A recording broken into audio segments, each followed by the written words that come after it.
Ugye egy pergő ritmusú programnak nézzünk elébe. Aki ezt áttekintette, tudja, hogy kb. 7 vállalkozó kedély fog szerepelni az első ülésünkön. És hogy rögtön föl is kérem Fábry Györgyöt az első referátum megtartására, amelynek címe az egyetem értelme, és itt megtorpant, és értelmezése a teljes szó. Köszönöm. Ó, igen. Köszönöm, elnök úr, tisztelt kollégák! Köszönve a figyelmet és a részvételt ezen a tanácskozáson, néhány szót engedjetek meg arról, hogy mi az a kutatási program, amelyhez kapcsolódik ez a rendezvény. Egy olyan kutatási programról beszélünk, vagy annak az anyagaiból épül fel az előadások egy része, amelyet az Oktatási Hivatal kezdeményezett a tavalyi évben, és ahogyan professzor úr erre utalt is, és figyelmeztetett minket arra, hogy ne csak képzelegjünk az egyetemről, hanem az empíriához is kapcsolódjunk. Ez a maga nemében egyedülálló felmérés volt, amennyiben nem azt kutattuk, hogy milyen a felsőoktatás Magyarországon, nem azt kutattuk, hogy a felsőoktatás rendszere, napi működése, döntéshozatali mechanizmusa hogyan írható le, hanem hogy mit gondolnak erről. Mit gondol erről a magyar társadalom különböző szegmenseiben. Itt látszanak azok a paraméterek, amelyek valóban jelzik, hogy itt egy olyan empirikus kutatásról volt szó, amely a szociálpszichológia, szociológia, társadalomkutatás legmatematizáltabb és legexaktságra törőbb kívánalmának is megfelel, hiszen országos reprezentatív mintákon mértük meg elsősorban a vélekedéseket, illetve ehhez kapcsolódtak olyan kvalitatív felmérések is, amelyek mélyfúrásokat tettek lehetővé. Miért volt ez az egész egyáltalán lényeges a számunkra? Itt egy olyan visszatekintést engedjenek meg, egy 3 évvel ezelőtti kisebb írásomnak a szemérmetlen önidézését hadd kövessem el, amikor sokan azt mondták, túl borús képet festek én arról 2011 májusában, hogy hogyan is áll az egyetem ügye, a felsőoktatás ügye Magyarországon. Nos, valóban eltelt a kutatás alatt 2,5 év, mostanhoz képest 3 év, és valóban revidiálnom kell az álláspontomat, amit akkor kifejtettem, amit olvasható. A helyzet ugyanis sokkal rosszabb lett, mint amit én magam bármilyen mértékben is elővetítettem volna, hiszen ez a leírás azt tartalmazta, hogy a döntéshozó elitben kialakult egyfajta felsőoktatás ellenesség. Ennek reprezentatív képviselőit talán itt láthatják, a neveket talán nem is kell felsorolnom, nem is szívesen tenném. Szélesen ívelő, nagyjából a 2000-es évek eleje óta egy nagy, széles íve alakult ki a döntéshozó elitben, különösen a gazdasági nevezőket elitnek bizonyos személyiségeiben, hogy miért rossz a felsőoktatás, mi a baj a felsőoktatásra, miért nincs szükség annyira felsőoktatásra. Ez a politikai elitben is és a média elitben is bizonyos fokú visszhangot keltett. Nagyon kevés olyan politikus volt, aki ezzel szembeszállt volna. Szerencsére volt ilyen politikus egyébként, világosan megfogalmazta azt a tényszerűséget, hogy semmi köze nincs egymáshoz, annak a két folyamatnak, hogy kevés a szakmunkás és sok az egyetemista. Ez két külön logika, ezt kristálytisztán fogalmazta meg ez a politikus. Az, hogy azóta adott esetben milyen felvetések fogalmazottak meg, egy más kérdés. Tehát azt akartam volna csak illusztrálni, hogy ezekben a kérdésekben a felsőoktatás elitbeli, társadalmi elitbeli pozícionálását illetően nagyon negatív kép alakult ki. Nem véletlenül mondtam azt, hogy azóta a helyzet rosszabb lett, ugyanis úgy tűnik, és a kutatásunknak erre a konklúziójára szeretnék én itt utalni, és erről mutatok be majd adatokat, hogy ma már a közvéleményben is, a közvélemény jelentős részében, a magyar társadalom jelentős részében úgy tűnik, hogy azt a legalábbis Trianon óta egyértelmű és világos társadalmi konszenzust, mely úgy fogalmazható meg, hogy a tudástőkének, a tudás minél magasabb szintű és minél szélesebb körű elterjesztésének a nemzeti konszenzusa viszi előre az országot, vagy ebben nemzeti konszenzus van, ez megtört. Úgy látszik, ez megtört, nem egyszerűen csak olyan módon tört meg, hogy pillanatnyi időre kezdtek el mást mondani erről a polgárok, hanem úgy tűnik, hogy a felsőoktatásról szóló nézetek, azok elkezdtek mélyen beivódni, és hangsúlyosabban negatív percepciót kialakítani a magyar egyetemről. Ráadásul ez történik olyan helyzetben, amikor a felsőoktatásról való ismeretek meglehetősen sajátosan alakulnak. Itt néhány grafikot láthatnak arra nézvést, hogy például a felsőoktatási rendszer azon kérdéseit illetően, hogy hány egyetem és főiskola van Magyarországon. Vagy hogy hány egyetemi főiskolai hallgató van Magyarországon, ezek igazán nem a felsőoktatási struktúra apró finomságait illető kérdések, hogy ezek a legalapvetőbb kérdések. Erre milyen válaszokat kaptunk.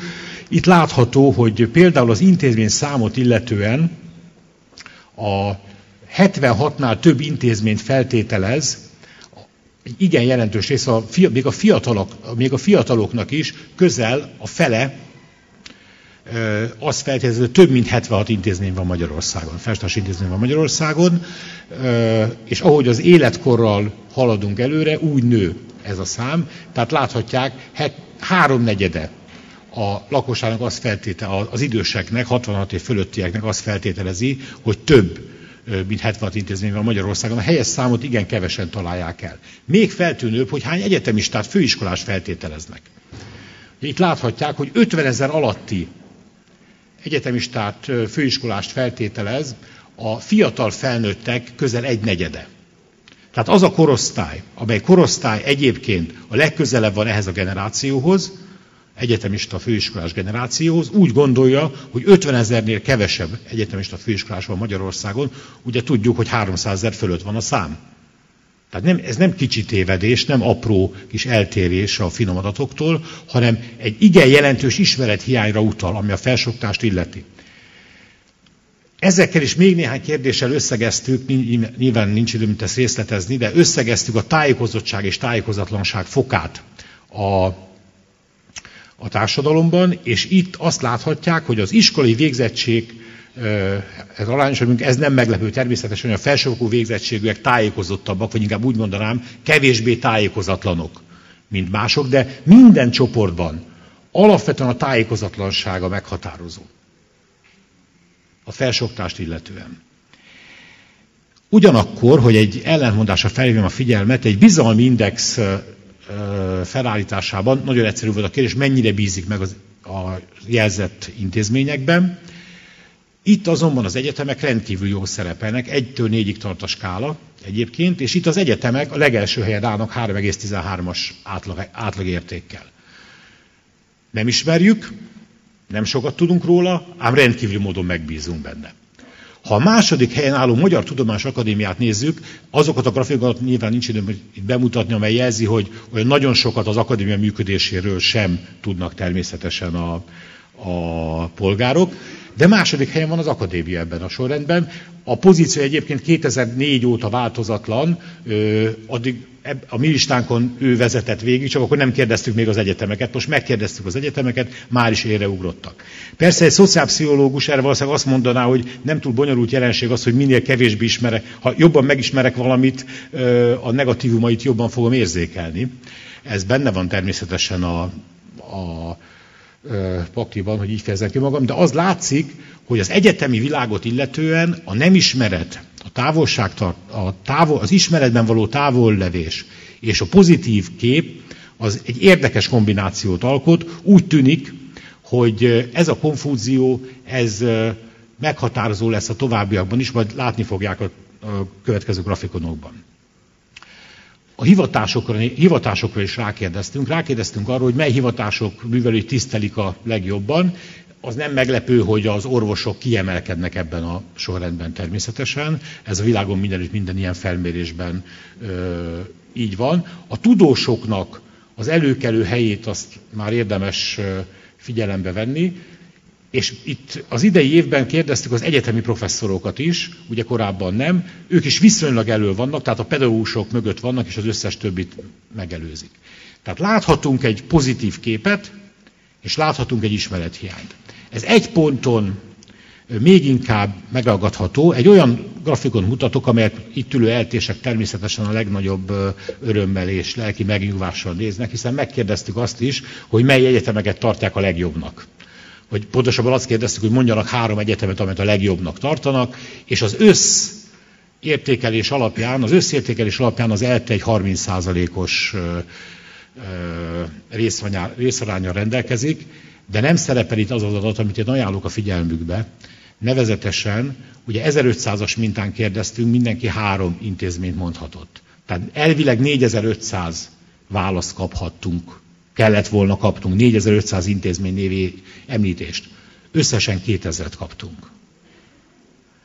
Tehát magyarán rendkívül alacsony volt a megnevezési arány, egyáltalán nem tudnak intézményt mondani a megkérdezettek. Akik tudnak, azok között eltés büszkeséggel vetjük fel a fejünket természetesen, hiszen ők nagyon szeretnek minket, de egyébként a magyar népesség jelentős része nem tud felsőoktatási intézményt egyáltalán megemlíteni. Mi következik mindebből? Jó magam azt látom, hogy egy nagyon jelentős, már az alapvető ismeretek szintjén is egy igen jelentős konfúziót láthatunk a magyar társadalomban, amit, hogyha most áttérek nagyon gyorsan a tapasztalt attitűdök felvázolására, még erőteljesebben fogunk érzékelni.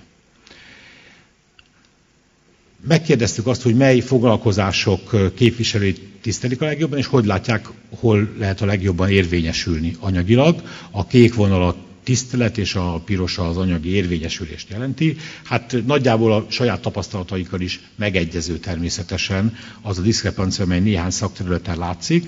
Tehát itt a közvélemény azt azért világosan érzékeli, hogy a presztízsel rendelkező szakmák és a, fogalmazunk talán így, anyagi jóléttel kecsegtető szakmák bizony elválnak egymástól. Megjegyzem a elmúlt 1-2 napnak a híreire visszautalva, az, hogy informatikus kevés van, legalábbis az informatikai vállalatok szerint kevés informatikus van, az azért érdekes módon köszön vissza ebben a táblázatban, hiszen látszik, hogy persze mindenki tudja, hogy informatikusként jól lehet keresni, de nem sokra becsülik az informatikusokat, ez talán továbbtanulási választásokban valamilyen szerepet játszik. Ez egy hosszú és nyilván itt nem részletezhető táblázat, majd a fő elemeire hívom fel csak a figyelmet. Megfogalmazunk néhány toposzt arról, amit ugye a felsőoktatásról szokás mondani, és kértük az egyetértést, egyet nem értést. Nyilván az 1-es volt az egyáltalán nem ért egyet, az 5-ös volt a teljes egészében egyetért a kijelentéssel. És itt már láthatjuk azt, hogy a felsőoktatással kapcsolatos negatív kijelentések, azok negatív konnotáció kijelentések, azok milyen komoly támogatottságot élveznek a társadalomban. Nem sorolom, nem olvasom fel végig, a túl sok diplomás, a túlképzettség, tehát ezek a felsőoktatást, ha úgy tetszik, vagy feleslegesnek, vagy túlfejlesztettnek nevezett megjegyzések, ezek igen jelentős támogatottsággal bírnak. Ezekhez képest azok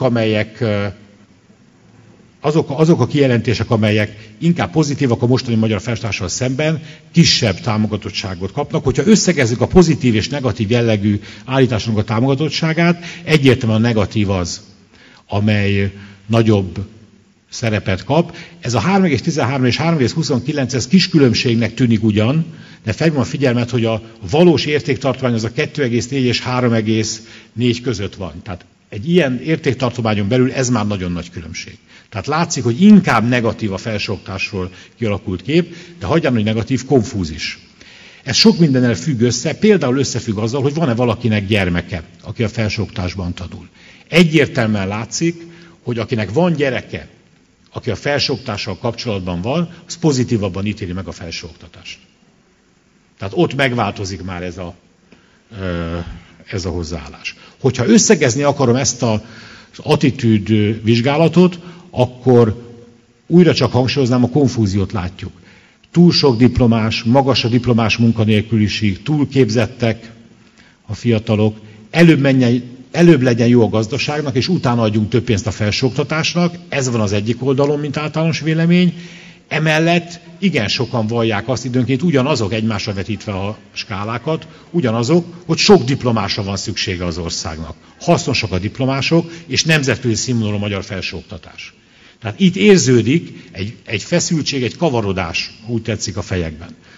Ezért megpróbáltunk olyan kérdéseket is feltenni, amely összevetette a felsőoktatási intézmények hasznosságát, például régiósan, hogy a saját településén milyen intézményt tartana fontosnak, hogy legyen. Itt azt látjuk, különböző település típusoknál persze valamekkora különbségek vannak, de azért a kórházat és a bevásárlóközpontot nem tudja elérni egy felsőoktatási intézmény fontossága. Az egyetemek és főiskolák, akikkel igazándiból vetélkedhetnek, azok a körzeti tévé és a moziterem. Hát ez az a szint, ahol igazándiból a belső prioritásokban ez megjelenik, mint regionális elem. Ugyanakkor, ha túllépünk az attitűdökön, és azt mondjuk, hogy mi van, amikor lábbal szavaznak, és az időnek a végére is érek, és most már a realitások talajára is visszaérkezhetünk, miközben konfúz vélemények és inkább negatív attitűd, eközben mindenki jön a felsőoktatásba. Idén 10%-os emelkedés, az eltén 12%-os emelkedés a továbbtanulásban. Tehát amikor a saját karrierépítésről van szó, nem véleményt kell megfogalmazni, mégiscsak vonzó a felsőoktatás. Van egy alapvető elutasítottsága persze a tandíjnak, de mégis, hogyha megnézik ezt az ábrát, azt látják, hogy azért, hogy fizessenek valamennyit, fizessenek elég sokan, akár a gazdagok, akik képesek erre a felsőoktatásért, ennek van egy elfogadottsága. Tehát a lábbal szavazás és a finanszírozás melletti kiállás, a válaszok azt is tartalmazzák, hogy az állam többet fizessen a felsőoktatásért, ez egymás mellett együtt van meg. Azt láthatjuk tehát, hogy hogyha a lakossági profilt fel akarjuk rajzolni összefoglalóan, akkor ez úgy fogalmaz, itt ülő idősebbek talán közvetlen élményből is vissza tudják idézni, hogy nagyjából a 70-es, 80-as évek felsőoktatását vágyja vissza a magyar. Azt a felsőoktatást, amelybe ugyan nehéz volt bekerülni, de aki bekerült, az azért benne volt már a Pixisben, nem volt vele gond. Nyilván az én gyerekem kerülhessen be mindenképpen, ő számára nyíljanak utak, de túl sokat, de másoké, akik nem oda vagy valamiért túl sokan vannak, ne kerülhessenek be. Őket finanszíroz az állam mindenképpen, akik bejutnak, és akkor a magyar felsőoktatás nemzetközileg is igen szép lesz és jó lesz. Mit tudunk kezdeni ezzel a helyzettel, ezzel a megközelítéssel? Az egyetemek számára van egy demokratikus kényszer. Meg kell azt valósítanunk, hogy a felsőoktatás tényleges támogatottságát, magyarán, hogy igen sokan jelentkeznek, ezt tudatosítanunk kell a közvéleményben. A felsőoktatás övező tévhiteket el kell oszlatni, például, hogy magas lenne a diplomás munkanélküliség, és az ehhez kapcsolódó média manipulációkat is valamiképpen célszerű volna kezelni. Ez nem megy másképp meggyőződésen, mint hogy az egyetemek nem rekrutációs kampányt, hanem egyetemi kampányt folytatnak. Nem azért, hogy hozzájuk többen jelentkezzenek, azért is persze, de hogy a felsőoktatás társadalmi pozícióját egy nagyon erős kampánnyal lehet megerősíteni. Ugyanakkor meggyőződésem szerint az egyetemek egy meritokratikus kihívás előtt is állnak, meg kell próbálni érvényesíteni a tömegszempontok mellett azt a minőségi szempontot, hogy lehet, hogy sokan vannak, akik úgy gondolják, hogy nincs szükség egyetemekre, vagy nincs szükség jól finanszírozott egyetemekre, de igenis van olyan érték, ami ilyen értelemben nem demokratikus szavazás alapján dől el, hanem egy kultúrországban, egy előretörekvő országban meg kell, hogy legyen, és ezt csak autonóm egyetemek képesek megvalósítani. Ez azt gondolom nehezebb kihívás, a tudásértéknek, az autonómia értéknek az újratudatosítása. Ez egy érdekes vizsgálat lesz 10 év múlva, hogy hova jutottunk el e tekintetben. Köszönöm a figyelmet. Akkor Frank Tibor akadémikust kérném, a Angol-Amerikai Intézet igazgatóját. Parancsolj! Az előadásomat egy idézettel kezdeném, amelyik 1834-ből való, és Bölöni Farkas Sándor, a kiváló Amerika utazó erdélyi fiatalember vetette papírra, és jelentette akkor rögtön meg ezt az értékelését. Azon számtalan intézetek közt, melyek Boston és a Massachusetts státusban az értelmi és erkölcsi művelődés terjesztésére alapítottak, igen nagy figyelmet érdemel az iskolák állapotja. Boston polgárai voltak elsőkik, mindjárt a szabadságháború után az egész népnek tanítatását, smíveltetését sürgették, annak elkezdésére sikeres lépéseket tettek, s a mostani tökéletre vitték.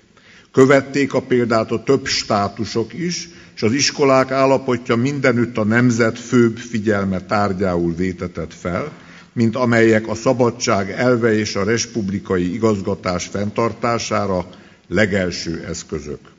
Büszkék is a bostoniak ezen intézeteikkel, s ám bár az amerikaiak nem könnyen adóznak, mégis e célra minden ember, ha gyermeke nincs is, tiszta jövedelmeiről évenként bizonyos adót fizet, mely mód által az iskolák jövedelme csak nem egészen a tehetősebbektől telvén ki, a szegény szinte ingyen tanulhat.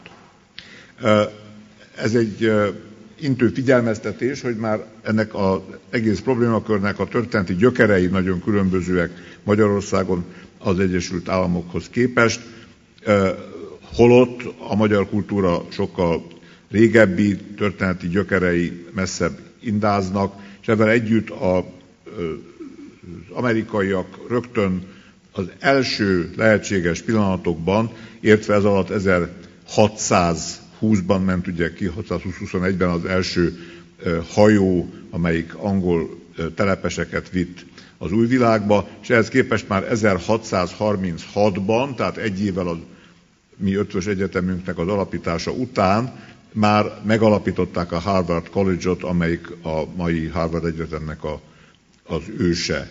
Tehát gyakorlatilag már a következő nemzedéknek volt egyeteme, hanem is az a Harvard Egyetem, amit ma ismerünk, de mégis a tendencia már akkor elindult. Ehhez képest Magyarországon a második egyetem csak a 19. század végén alapult, és most az ember átnézi az amerikai egyetemek és college-oknak az alapítási év sorát, akkor látja, hogy már a 18. században, de különösen a 19. század során hány egyetemet és college-ot alapítottak, olyanokat is, amelyek a mai napig fönn vannak, és amelyeknek a nevét szinte nem is ismerjük. Tehát itt egy nagyon furcsa korai indulás volt Magyarországon, ismételt korai indulás, ugye visszamegy Zsigmond királyhoz, Mátyás királyhoz, korai uralkodóinkhoz is, egy sikertelennek bizonyult kísérlet, de Amerikában a tendencia sokkal maradandóbbnak bizonyult, és sokkal erőteljesebben bontakozott ki. Elsősorban azért az én érzésem szerint, mert az egyetem központi helyet foglal el az amerikai életben. Ezt nyugodt szívvel mondhatom, nem csak olyan statisztikáink vannak, amelyek mutatják, hogy milyen óriási érdeklődés fordul az egyetemi diploma iránt, az egyetemi képzés iránt talán kicsit kevés az érdeklődés, de a diploma iránt mindenképpen. Azt lehet látni, hogy a statisztika szerint 1900-tól nagyjából mostanáig a kiszolgáltatott BA diplomáknak a száma az olyan 50 000-től fölment 1.100.000-re évente. Ez azt jelenti, hogy a BA diplomával rendelkező amerikaiaknak a száma az összlakossághoz, ami most kb. 310 millió ember, viszonyítva teljesen eltérő attól, mint ami nálunk a 10 milliós lakossághoz képest a mondjuk 300 000 embernek a egyetem végzése. Ennek elsősorban éppen a percepció többek között az alapja. Az amerikai egyetemet az amerikai állampolgár sajátjának érzi, úgy gondolja, hogy ez egy nagyon jó dolog, hogyha tanulnak a gyerekek. Az amerikai bevándorlás egyik fő mozgató ereje a gyerekem tanítása, a gyerekem majd többre viszi, ha én már nem is sikerültem az eredeti országomban, és ez nem csak Magyarország, hanem a világ szinte minden országa, tehát mindenhol nagyjából ugyanaz a mozgató erő van, nem csak a politikai üldöztetése vagy a vallási fanatizmusra gondolok, hanem a természetes emberi ösztönre, hogy a gyerekem vigye többre, mint én, ahol ez egy normális család, és ez az indulat, ez az egyetemet a társadalmi percepció középpontjába helyezi. Mik ennek a látható jelei? Elsősorban a campus, mint olyan. Tehát az amerikai campus, ami Magyarországon nagyon ritka létesítmény, ugye a mi egyetemünknek sincsen tulajdonképpen campusza, campuszai vannak, voltak, lesznek, de egész campusza már soha nem lesz. És ez nagyon szemben áll avval a jelenséggel, amit az amerikai városokban látunk, hogy nagyon gondosan és nagyon sokszor jó előre kijelölik azt az óriási területet, ahol az egyetem majd létesül, vagy ha megvan az egyetem, akkor ahol az terjeszkedhet. Az egyetemnek a társadalmi megbecsülését ugyan, hogy mondjam, nem ízléses formában, de mégis jelzi a tanári fizetés kérdése, amitről mi mindig panaszkodunk, hogy ez milyen rossz Magyarországon, és ez valóban rossz Magyarországon, és különösen rossz az amerikai viszonyokhoz képest, ahol egy doktori programon tanító professzor, tehát a legmagasabb szinten oktató tanár, az körülbelül évi $160,000 fizetés, bruttó fizetéssel folytatja a munkáját, és az egyetemek mindent megtesznek azért, hogy minél több ilyen elsőrangú, kiváló, nagynevű, nagy díjakat nyert professzoruk legyen, úgyhogy valósággal bevásárolják a Nobel-díjasokat világszerte, és ennek megfelelően az utolsó, mondjuk 1945 óta a Nobel-díjas listát az ember megnézi, akkor a körülbelül 5-600 névben körülbelül legalább 200 amerikai talál. Ezek részben úgy amerikaiak, hogy az amerikai egyetem megvásárolja őket, olyan fizetést kapnak, amelyek csillagászati magaslatban vannak a $160,000 évi képest, tehát ilyen 1 milliós nagyságrendű összeget kapnak, amiért a tanítási kötelezettségük egészen minimális. Ellenben a nevük oda vonzza a közfigyelmet, és azt mondhatja a diák édesapja vagy édesanyja, hogy oda menj fiam, ott látod egy Nobel-díjas igazgatja az ilyen vagy olyan intézetet. Én egyszer tévedésből, én elég hosszan tanítottam Kaliforniában, és ott a mi tanszékünk az a 3. és 4. emeleten volt, és egyszer tévedésből az 5. nyomtam meg a liften a gombot, és én tudtam, hogy fölöttünk van még egy szint, és azon van az Elméleti Fizika Intézet. És azt is tudtam, hogy annak egy Nobel-díjas igazgatója van, akit olyan soha nem lehetett látni, de mégiscsak létezett, és amikor kiléptem a liftből, keresvén a szobámat, akkor egyszer csak láttam, hogy rossz helyen szálltam ki, de ezt nem abból láttam, hogy a szobámat nem találtam, hanem abból, hogy olyan egészen elképesztő viszonyok voltak azon az egy szinten, a süppedő szőnyegektől a fantasztikus berendezésekig, amiket ott látni lehetett, hogy az mutatta, hogy ennek a Nobel-díjas igazgatónak hatalmas presztízse van az egyetemen belül is. Tehát van az egyetemnek presztízse az országon belül, van az egyetemi oktatásnak presztízse a társadalmon belül, és van a nagy tudásnak, amit a Nobel-díj mondjuk egyenértékesen mutat, nagy presztízse az egyetemen belül. Erre a törekvés nagyon erős most, és én azért emeltem ki a pénzkérdést elsősorban, mert nálunk is ez egy pénzkérdés, hogy a költségvetésből mire áldozunk és mire nem áldozunk, és milyennek a társadalmi visszhangja. Azt kell mondanom, hogy ez egy döntő különbség a két ország perspektívái között, tehát hogy az emberek általában úgy gondolják, hogy a tanítás fontos, hogy az előrejutásnak ez egy döntő feltétele mindenki számára, és ennek megfelelően körülbelül 4300 egyetem és főiskola működik az Egyesült Államokban. Ez minden olyan intézményt jelöl, ez a szám, amelyik 2 évestől a legjobb doktori iskolákig terjedő összes intézményt magába foglalja, tehát nem félreérthető, ez nem csupa Yale Egyetem, vagy Harvard Egyetem, vagy Columbia Egyetem, hanem mindenféle főiskola, felsőfokú képzés. És ennek van azért egy titka is. És ez a titka az, hogy a BA Amerikában az tulajdonképpen egy jóvátételi akció a rossz középiskoláért. Az amerikai középiskola nem hasonlítható rendesen össze a mi középiskolánkkal, még most sem, amikor pedig számos erőfeszítés történik, és történt sajnos, hogy ennek a színvonala lejjebb menjen, de az amerikai középiskolában tulajdonképpen nem is törekednek anyag tanítására, én ebben látom a fő különbséget, hogy nem egyszerűen rossz minőségű az iskolák jelentős része, és különösen a nem magániskolák jelentős része rossz minőségű, tehát van eleve egy nagy különbség az állam által finanszírozott és a magánkézben lévő iskolák színvonala között, és a magániskolában tereli a gyerekeit a gazdag közép- vagy felső középosztály, miközben az átlag embernek a rendes iskola jut. A magániskolából azután még jobban el lehet várni, hogy anyagot is tanít, ahogy ezt én egyszerű szóval jelölném, tehát az, hogy mi a földrajz, mi a fizika, mi a kémia, mi a biológia, és így tovább. Ezt általában azonban az utolsó sok évben összecsapják egy tudomány, science nevű tárgyá, és a végén a gyerekek nagyon-nagyon minimálisat tudnak. A humán területen ez ijesztő, tehát gyakorlatilag nem, hogy európai történetet nem tudnak, noha nagy többségük még most is európai valamilyen értelemben, még a hispánok is tulajdonképpen európai gyökerű amerikaiak, akik most 12 millió illegális bevándorló formájában képviseltetik magukat Amerikában, de a lakosság döntő többsége európai valamilyen értelemben és mértékben még most is, és az európai történelemről gyakorlatilag semmit nem tudnak, de az amerikairól sem tudnak sokat.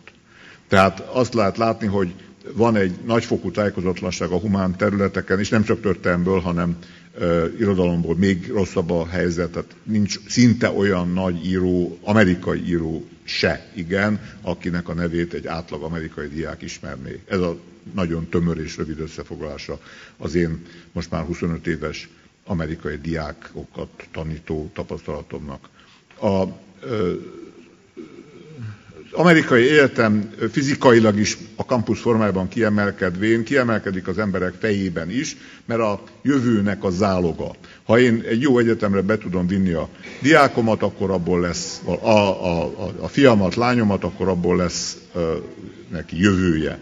És ilyen értelemben a szülők a világon mindent elkövetnek, hogy tanítatni tudják a gyerekeiket. Erre egy személyes példát hagy mondjak, mindig én sokáig tanítottam nyáron is amerikai egyetemeken, ami egy különös forma, mert a nyári szemeszter az rövidebb ugyan, de ugyanannyi óraszáma van, föl van egy kicsit gyorsítva a tanulási folyamat, úgyhogy ugyanannyi órában tanulnak, mint egy rendes szemeszterben, és ezáltal ugyanúgy beszámít. Úgyhogy nagyon sokan nyárra hagynak egy bizonyos számú tárgyat, és nem télen vagy tavasszal végzik azt el, hanem nyáron végzik el. Tehát ez egy rendes egyetemi képzési forma, de a kollégáimnak a döntő többsége nem vállalkozott arra, hogy nyáron is tanítson, mert a rendes kollégáim, tehát a téli, tavaszi, őszi kollégáim nagy része erre nem vállalkozik, mert ez neki nem kell, tehát a pénz, a fizetése elég ahhoz, hogy a családot föntartsa, és nem szükséges egy ilyen plusz pénz, ami a nyári tanításért jár. És azok nagyon megkérdeztem egy-két tanár kollégámat, hogy akkor ő most, ha mégiscsak tanít, akkor miért teszi ezt? Azért, mert a gyereke college-ba megy ősszel, és arra a pénzt ebben a formában teremti elő. Most hoztam néhány számot arra, hogy mik a college, egyetem, stb. Árak, és ezek a 5000-től az $50,000 évi fizetésig terjednek. Nem megyek be részletekbe, van kivételesen 50 fölött is, 50-55 az a legmagasabb szint, ami tehát évi 55,000 nettó dollár befizetését jelenti, és ehhez jön a lakás, koszt, minden egyéb, ami ott a diáknak szükséges. Ez egy magyar ésszel és, hogy mondjam, észjárással összeegyeztethetetlen összeg, és ebből így nem is nagyon lesz semmi, és ezért nálunk a közgondolkodást először nagyon alaposan át kell majd alakítani ahhoz, hogy az egyetemet, mint egy megveendő szolgáltatást tételezzen föl, és nem mint egy kiváltságot.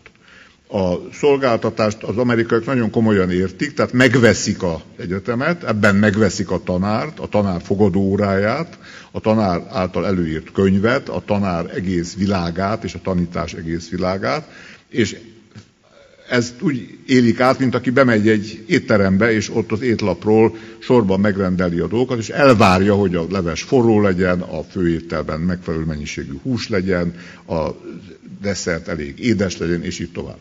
És ez egy egész más szemlélet, mint ami nálunk van. A diák ezt többé-kevésbé nem várja el. Ez az általánosítás nagyon durva lenne, hogyha most minden egyetem, minden szakára mondanám, és ezt nem is tehetem természetesen, mert nagyon kiváló egyetemeink, nagyon kiváló iskoláink, stb. Vannak. Az összbenyomás mégiscsak az, hogy A diák nagyon sokszor későn jön az órára, nem jön el az órára, ki korábban megy el az óráról. Tehát én rá is szóltam már diákaimra, akik ilyen 20-25 perces késéssel érkeztek, és 20-25 perces korábbi távozással tüntettek, mert hát akkor ő ott volt, meg nem is volt ott. Ez nem csak a magyarokat jelenti, most van egy román diákom például, aki ilyen 30-35 perces késéssel jön, 10 percet ott ül, és utána elmegy. És én ezt meg is mondtam neki, hogy ez nem fog jól menni. De ez nem csak, ez egy tünet, hogy mondjam. Ez az a tünet, amiben benne van, és az előadások látogatása nem kötelező. Ez szerintem hiba volt annak idején, ebben nem értettünk korábban sem egyet Hunyadi professzor úrral. Én szerintem az óra azért van, hogy a tanár megtartsa és a diák meghallgassa.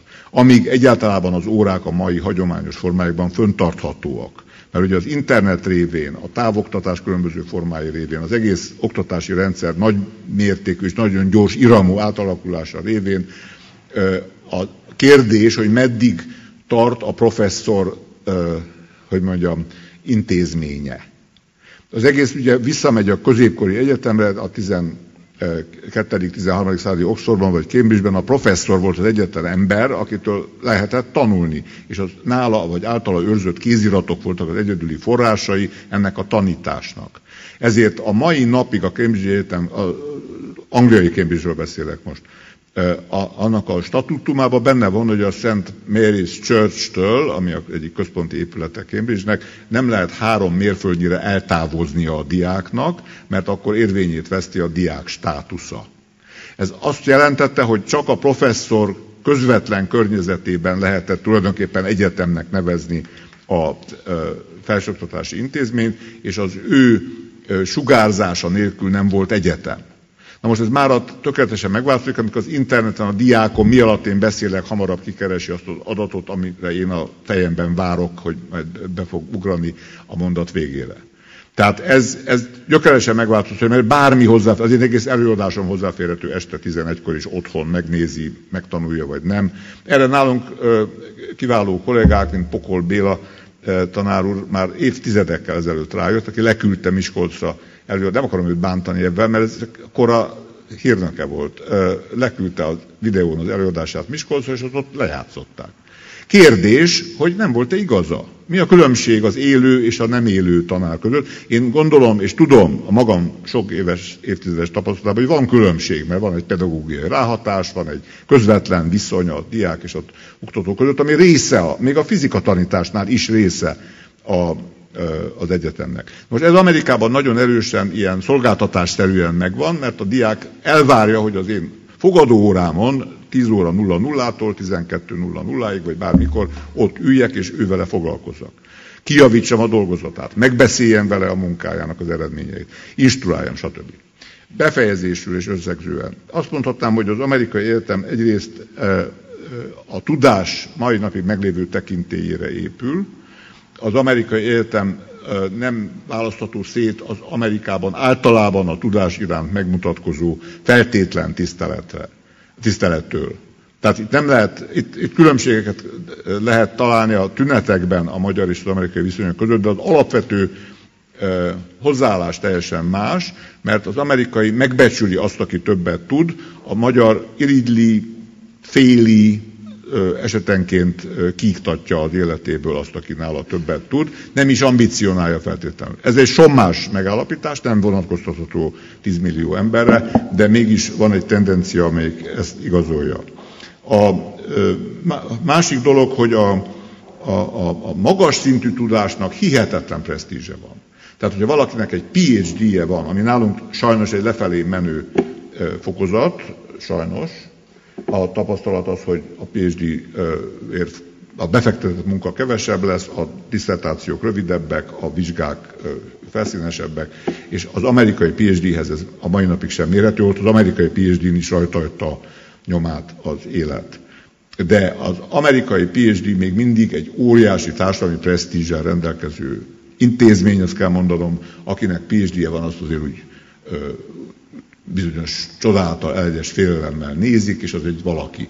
És nincs annyi fokozat Amerikában, mint Magyarországon, ahol még mindig 7-es fokozat működik, mert a porosztól a szovjeten át, az amerikain át, a régi magyarig minden létező hatalom rajta hagyta a bélyegét a magyar felsőoktatási rendszeren, és ezért a kis doktorátustól, ami már nincs, az EMA-n, a PhD-n, a kandidatúrán, a nagy doktorátuson, az akadémiai fokozatokon keresztül ugye mindenféle fokozat van. Ezáltal nincs is egyiknek se olyan nagy értéke, mint hogyha csak 2 lenne, vagy 1 lenne. A PhD Amerikában egy lényegében egyedülálló fogalom és szint, és akinek ez megvan, az egy más társadalmi osztályba, egy magasabb fizetési osztályba lépett. Direkt a kapcsolat, és ez a záró gondolat, amit egyébként mindenki tud, direkt ebbe a kapcsolat sokkal a fizetés és a végzettség, az ismeretek, a dokumentálható ismeretek és az igényelhető havi fizetés között. Ez egy nagyon egyszerű aritmetika, hogyha én többet kapok a tudásomért, akkor igyekezni fogok ezt a tudást megszerezni. Köszönöm szépen. Köszönöm. Szakó Andreának, mint doktorandusnak a prezentációja élőben fog számunkra demonstrálni. Köszönöm szépen. Előadásomban akkor én most szeretnék visszatérni erre a kutatássorozatra, amely az Oktatási Hivatal TÁMOP 721-es projektje, amely a felsőoktatási szakpolitikai és fejlesztéspolitikai jellemzések, az ESSA fejlesztések tervezése érdekében című projekt keretében valósult meg. Ezen belül ugye ez egy nagyon szerteágazó kutatás volt, amelynek az egyik célja az volt, hogy felmérje, hogy milyen kép él a lakosságban a felsőoktatással kapcsolatban. Ezen belül én most egy kicsi részt szeretnék megfogni, mégpedig azt, hogy a diplomával kapcsolatban, mint a felsőoktatás egyik eredményével kapcsolatban milyen kép él a lakosságról, mit gondolnak annak az értékéről, hasznosíthatóságáról, illetve hogyan értékelik a diplomához vezető utat, mennyire tartják azt könnyűnek, nehéznek, mit gondolnak arról, hogy kinek van leginkább lehetősége diplomát szerezni, és azt gondolom, hogy ezekkel az eredményekkel majd egy kicsit még tovább fogom fogozni ezt a konfúziót, ami láthatóan megjelenik az embereknek a fejében, amikor a felsőoktatásra, illetve a diplomára gondolnak. Ezeket az eredményeket a felmérések közül az 1500 fős lakossági reprezentatív mintán kapott eredményeket fogom bemutatni. Itt fontos elmondani azt, illetve prezentálni azt, hogy mi is az érintettség ebben a körben a felsőoktatással, a diplomával kapcsolatban. Hát, hogyha még azt is érintettnek vesszük a felsőoktatás és felsőoktatással kapcsolatban, aki csak tervez egyetemre vagy főiskolára menni, még akkor is azt kell, hogy mondjuk, hogy a lakosságnak a 3/4 részének nincsen érintettsége a diplomát, illetve a felsőoktatást illetően, és nem is tervez ezen változtatni.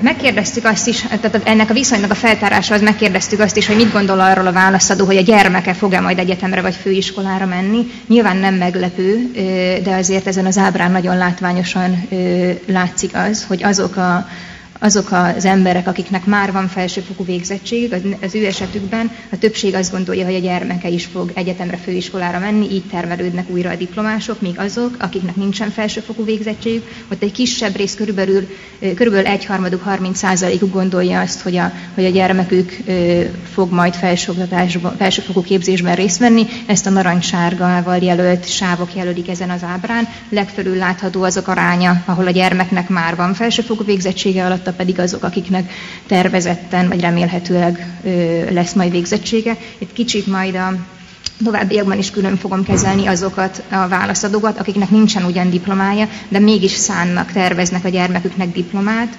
hiszen ők közvetett módon mégiscsak érintettek a felsőoktatást illetően. Mi jut eszébe a diploma szóról? Ezzel az egyszerű kérdéssel próbáltuk először felmérni azt, hogy milyen kép is él a diplomával kapcsolatban a lakosságban. Itt erről az ábráról is első ránézésre is szembetűnő, hogy azért a diplomával kapcsolatban inkább pozitívak az asszociációk.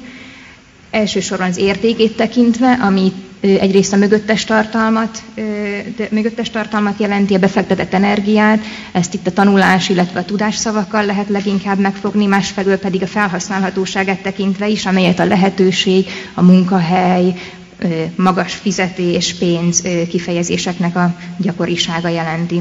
Ezt kicsit jobban kivontva is, ha megnézzük, akkor láthatjuk, hogy valóban a tanulás, tudás az, ami az asszociációknak az 1/5-ében megjelenik.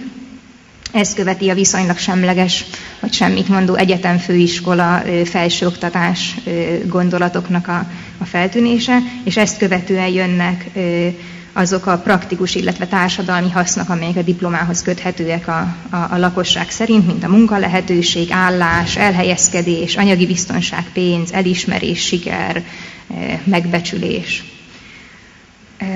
Zölddel jelöltem ezen az ábrán azokat a kifejezéseket, amelyek egyértelműen negatív konnotációval rendelkeznek. Ezek közül, ami a leggyakrabban megjelenik, a legtöbbet előfordul, az az, hogy a diploma megszerzése drága, hitel szükséges hozzá, illetve tartozással jár.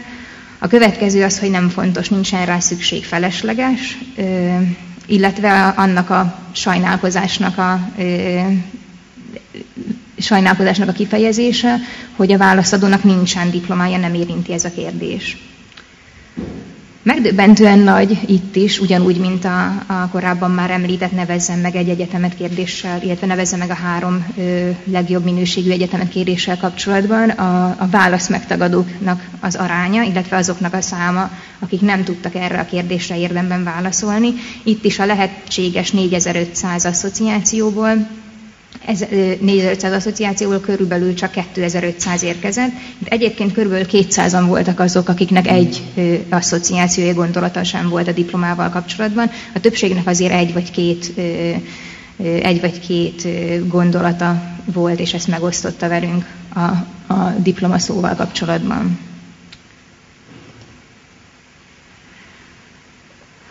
Természetesen az asszociációk értékelése is szorosan összefügg azzal, hogy valaki mennyire érintett a felsőoktatásban. Abban az esetben, hogyha valaki személyesen érintett, tehát diplomája van, vagy legalábbis tervez felsőfokú végzettséget szerezni, akkor 3/4 részben pozitív asszociációkat adnak a diplomaszóval kapcsolatban, míg azok, akik nem érintettek, még csak a gyermekükön keresztül sem, azok esetében 60% körüli a pozitív asszociációknak az aránya. Egyébként sokkal több pozitív asszociációt adtak azok, akik fiatalok, azok, akik Budapesten vagy nagyvárosokban élnek, azok, akik biztosabb anyagi helyzettel rendelkeznek, illetve nem csak a diplomások, hanem az egyéb magasabb iskolai végzettséggel rendelkezők is. Megnéztük azt is, hogy egy-egy válaszadónak a diplomával kapcsolatos nézete ez mennyire összetett. Mennyire jellemző az, hogy erre a szóra többféle értékelő töltettel rendelkező választ adjon ugyanaz a válaszadó. És azt találtuk, hogy a válaszadóknak körülbelül a fele az, aki csak pozitív töltetű szót, illetve kifejezést jelölt. Tehát a többiek azok, akiknél részben azért megjelenik negatív töltetű asszociáció is. Kifejezetten gyakori még a semleges értékelő töltet nélküli asszociáció, és ugyanakkor viszonylag ritka az, hogy valaki az egyik vagy a másik irányba hajoljon el az asszociációt tekintően. Tehát a többség az következetes a diploma értékelését tekintve. Inkább a pozitív irányban többen vannak, mint a negatív irányban, de ritka az, hogy valaki vegyesen adjon pozitív, illetve negatív értékelésű, jelölje meg pozitív, illetve negatív értékelésű gondolatokat is a diplomát illetően. Megkérdeztük azt is, hogy a válaszadók szerint mi az, amihez fontos a diploma. 4 kérdést tettünk fel, mennyire fontos az anyagi jóléthez, a társadalmi megbecsüléshez, a személyes boldogsághoz, illetve a kiegyensúlyozott családi élethez. Ennél a kérdésnél meglepő az, hogy érintettségtől függetlenül elég egybehangzó a vélemény az, hogy mi az értelme a diplomának, mi az, amihez szükséges lehet. Itt leginkább az anyagi jólét, illetve a társadalmi megbecsülés jelölhető ki. De még ennél a kettőnél sem érezhető az, hogy nélkülözhetetlennek gondolnák a diplomát. Ugye egy 5 fokú skálán kértük a fontosságnak a megítélését, és itt még ez ennél a kettőnél is alig haladja meg a 3-at az értékeléseknek az átlaga. Ami azért jelzi, hogy minden más objektív adattal összevetve, amelyek a diplomának a tényleges hasznát, illetve előnyét jelentik, ezzel szemben az emberek tehát sokkal inkább alulbecsülik a diplomának az értékét, illetve a hasznosságát. Gondoljunk itt csak például arra, hogy milyen bértöbbletet jelenthet az, hogyha valakinek diplomája van egy középfokú végzettséghez képest. Ez Magyarországon különösen nagy, körülbelül 107%-kal magasabb azoknak a fizetése átlagban természetesen, akik felsőfokú végzettséggel rendelkeznek, szemben azokkal, akiknek csak középfokú végzettsége van. Nyilvánvalóan a középfokú végzettségnél alacsonyabb végzettséggel rendelkezőkhöz képest pedig ez a bértöbblet ez még kifejezettebb, illetve magasabb. A diplomaszerzés észlelt nehézségével kapcsolatban is látható az, hogy az érintettséggel a diplomaszerzés észlelt nehézsége csökken. Tehát hogyha valaki egyetemre járt, vagy hogyha a gyermek egyetemre jár, akkor azt gondolja, hogy könnyebb bejutni a felsőoktatásra, illetve könnyebb is azt elvégezni. Ezzel párhuzamosan, hogyha ezt megnézzük a legmagasabb iskolai végzettség szerinti bontásban, akkor itt is nagyon szépen látható az, hogy a felsőfokú végzettséggel rendelkezők szerint könnyebb bejutni a felsőoktatásba. Itt ezen a skálán a 10-es volt a könnyű bejutni, az 1-es pedig a nagyon nehéz bejutni, illetve az látható még az eredményekből, hogy kicsit nyílik az olló, minél magasabb valakinek a végzettsége, annál nagyobb különbséget érzékel a között, hogy mennyire könnyű bejutni a felsőoktatásra, illetve mennyire könnyű elvégezni. A magas iskolai végzettséggel rendelkezők úgy gondolják, hogy nehezebb elvégezni egy képzést, mint bejutni az egyetemre. És végül feltettük azt a kérdést is, hogy vajon kik azok, akik könnyebben bejutnak a felsőoktatásba, mik azok a tényezők, amelyek előnyt jelentenek akkor, hogyha valaki a felsőoktatásba szeretne felvételizni.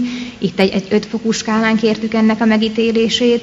Itt látható az, hogy kicsit idealizált a kép ezzel kapcsolatban, amit a legfontosabb előnynek éreznek, az a könnyű tanulás, illetve az, hogy aki jól tanul, aki idegen nyelveket ismer, illetve aki szorgalmas.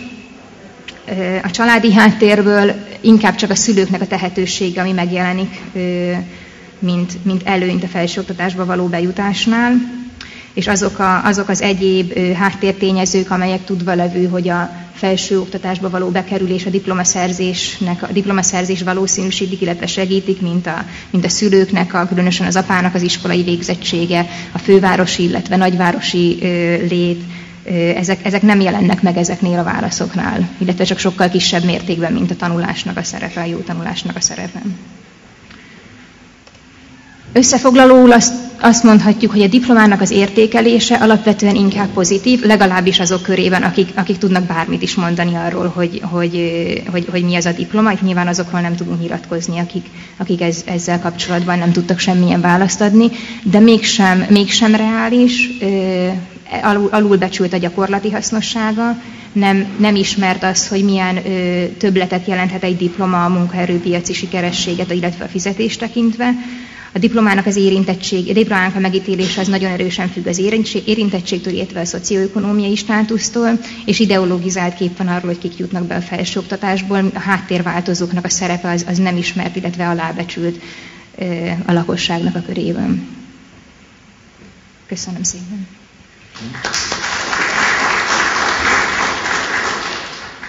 És rögtön hívnám is Pascal docens urat, hogy próbára tegyük az ő időérzékét is. Most tehát üdvözlök mindenkit.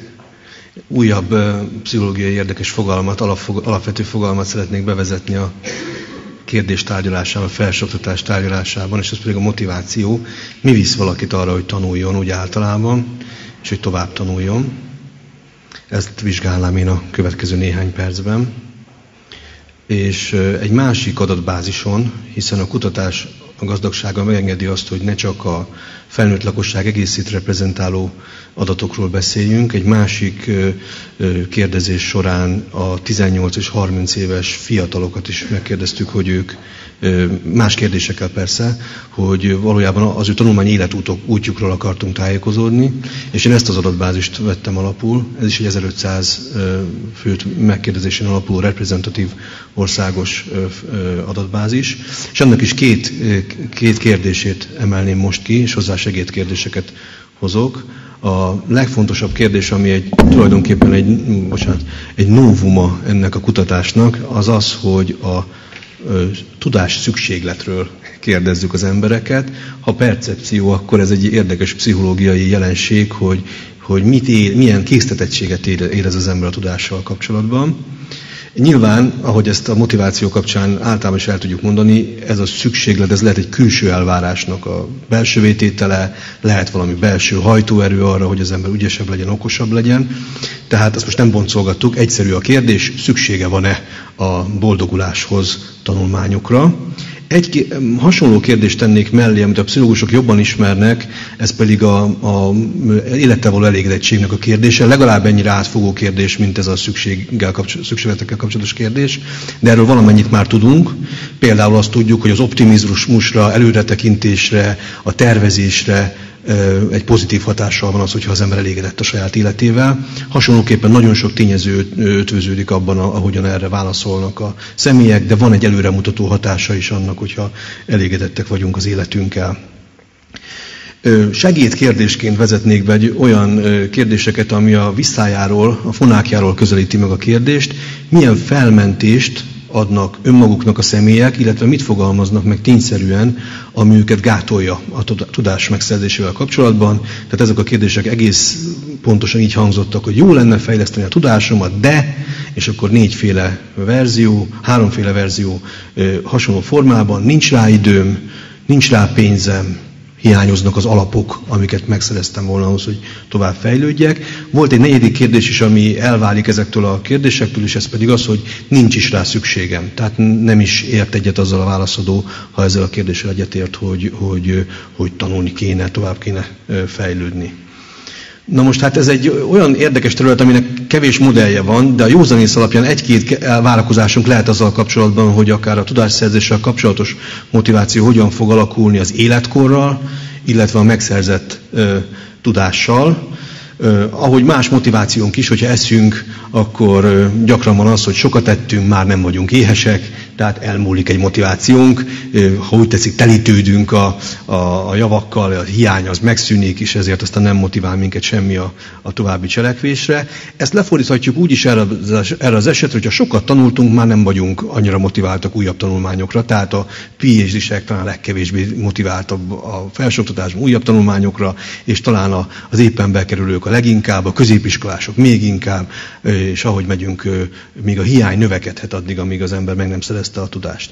Az is lehet, hogy növekszik, ez is elképzelhető, minél inkább nő valakinek a horizontja, minél többet tud, annál többet szeretne tudni, tehát hogy van egy olyan alapvető képünk a tudásról, hogy ez egy ilyen kimeríthetetlen, egyébként ösztönökről vagy motivációkról is gondolkodhatunk így, ez egy kimeríthetetlen tengerre az újabb és újabb hullámoknak és a motivumoknak, tehát az is lehet, hogy növekszik. A életkorral hogyan változik? Itt az élettel való elégedettség egy jó kapaszkodó megint csak, hiszen életkorral az tipikusan változik az élettel való elégedettség. Kamaszkorban alacsony, ezt mindannyian talán ezekből a szép fejlődéslegényekből is tudjuk, hogy ott az egy ilyen turbulens korszak, ha nem is tanultunk Eriksont meg az identitásfejlődés elméleteit. Tehát ez egy turbulens korszak, ott nem igazán elégedettek az emberek az életükkel, de aztán ez emelkedik, és idősebb korral csökken az élettel való elégedettség, egy ilyen általános tendenciát lehet mondani, persze ez is sok tényezőtől függ. Tehát elképzelhető, hogy ahogyan a előretekintés, a tervezés zárul, még ebben a fiatal, viszonylag zárt közegben is, a 18 és 30 évesek életkori közegében is, hogy egy enyhe lejtéssel fogunk találkozni, az élettel való elégedettség is, és a szükséglet azzal kapcsolatban, hogy tanuljunk, az életkorral csökken. No, hát ezek a teljesen hétköznapi elvárásaink, vagy várakozásaink, nagy tudományos elméletekről nem tudok beszámolni, mert igazán erről modellek nem születtek, majd ezután talán. Az első az egyszerűbb összefüggés, az életkorral hogy változik. Úgy tűnik, hogy ez az utóbbi helyzet áll elő, tehát egy ilyen pici, nem óriási, a 7, valamennyitől a 6, valamennyiig tartóan a tudással kapcsolatos szükségletek egy ilyen hullámzó, de egy ilyen lejtőn csökken a tudásszerzési vágy. a fiatalokban, 18 és 30 év között. Ezzel nagyjából hasonló pályát leírva, de egy kicsit kevésbé magasról indulva, kicsit kevésbé lejtő formában az élettel való elégedettség is csökken. Tehát nem nagyon ríj ki ez a csökkenés. Itt talán egy valamire hívnám fel a figyelmet, hogy itt a 20-21 év táján van az élettel való elégedetlenség, és ugyanakkor a tudásszerzési vágy viszonylag magasabb szintjével jellemezhető élethelyzet, ami hát nyilván itt ez az 1500 fős mintának a sokszínűségét persze nem tudjuk most itt ebben a vonalban jelölni, de ez mutatja azt, hogy itt van valami mozgalmassága az egyetemi élet pont azokban az években, amikor az ember az egyetemi éveit tölti. Van egy ilyen mozgalmassága, többetszerzésnek a vágya, és egy kicsit egy viszonylagos elégedetlenségehez képest, aztán összesimulnak ezek a vonalak. Egy másik vonal, ami érdekes módon ezzel ellentétes tendenciát mutat, bár józanésszel gondolnánk, hogy a 8 általánost elvégzett emberek azokból több van ebben a mintában, mint a doktoriban és az egyetemi emmát végzett emberekből, és ezek valahogy majd egy ugyanolyan ilyen szép lejtőn fognak egyre kevésbé akarni például tanulni. De nem ezt találjuk. Azt találjuk, hogy a 18 és 30 éves korosztályban, tehát a fiatalok között, aki közülük 8 általánossal végzett csupán csak, illetve aki szakmunkás végzettséget visel, vagy szakiskolai végzettséget, ők a legkevésbé jellemezhetők azzal, hogy szeretnének tovább tanulni, és aztán jön egy növekvő íve a motivációnak arra, hogy tanuljanak, ami érdekes módon egy ilyen platóban tetőzik valahol a főiskolai egyetemi végzettség kapcsán, de ez a plató sem ilyen egyszerű formulát mutat, hiszen az egyetemi doktori, nem az egyetemi, a PhD, tehát a doktori fokozat környékén, megint kis létszámú persze ez a csoportja a mintának már, a nagy minta, de hát a doktoranduszok és a doktori végzettség rendelkezők azok egy 5% a mintának, vagy nagyon kis része, de őróluk lehet azt tudni, hogy megnő megint csak a motivációjuk. Tehát érdekes hullámzása van itt a motivációnak, egyértelműen el tudjuk különíteni az érettségivel nem rendelkezőket azoktól, akik aztán egyre inkább érettséginek a különböző fokozatával rendelkeznek és felsőfokú végzettséggel, és őtőlük meg elválik a doktori fokozattal rendelkezők, illetve azt végzők. Hát ez az egész 18 és 30 éves korosztályra volt igaz, ez a pár sommás megállapítás. Talán izgalmas ez is. Egy szeretét kiemelném annak a csoportnak, akiről most beszélünk, hiszen túl sok és túl heterogén ez a csapat. Mi lenne, hogyha azt kiválasztanánk, aki a felvételi döntés környékén van? A mi mintánk nem tette lehetővé azt, hogy a 17 év környékén a gimnazistákat is belevegyük ebbe a reprezentatív mintába, tehát a 18 év körül vagyunk, és itt ugye hát vannak olyanok, akik már bekerültek a felsőoktatásba, vannak olyanok, akik még nem kerültek be a felsőoktatásba, ezek nyilván sokkal többen vannak, az utóbbiak, ez 80%-a ennek a csapatnak is azért, aki nem került be, és ezek között vannak olyanok, akik szeretnének bekerülni.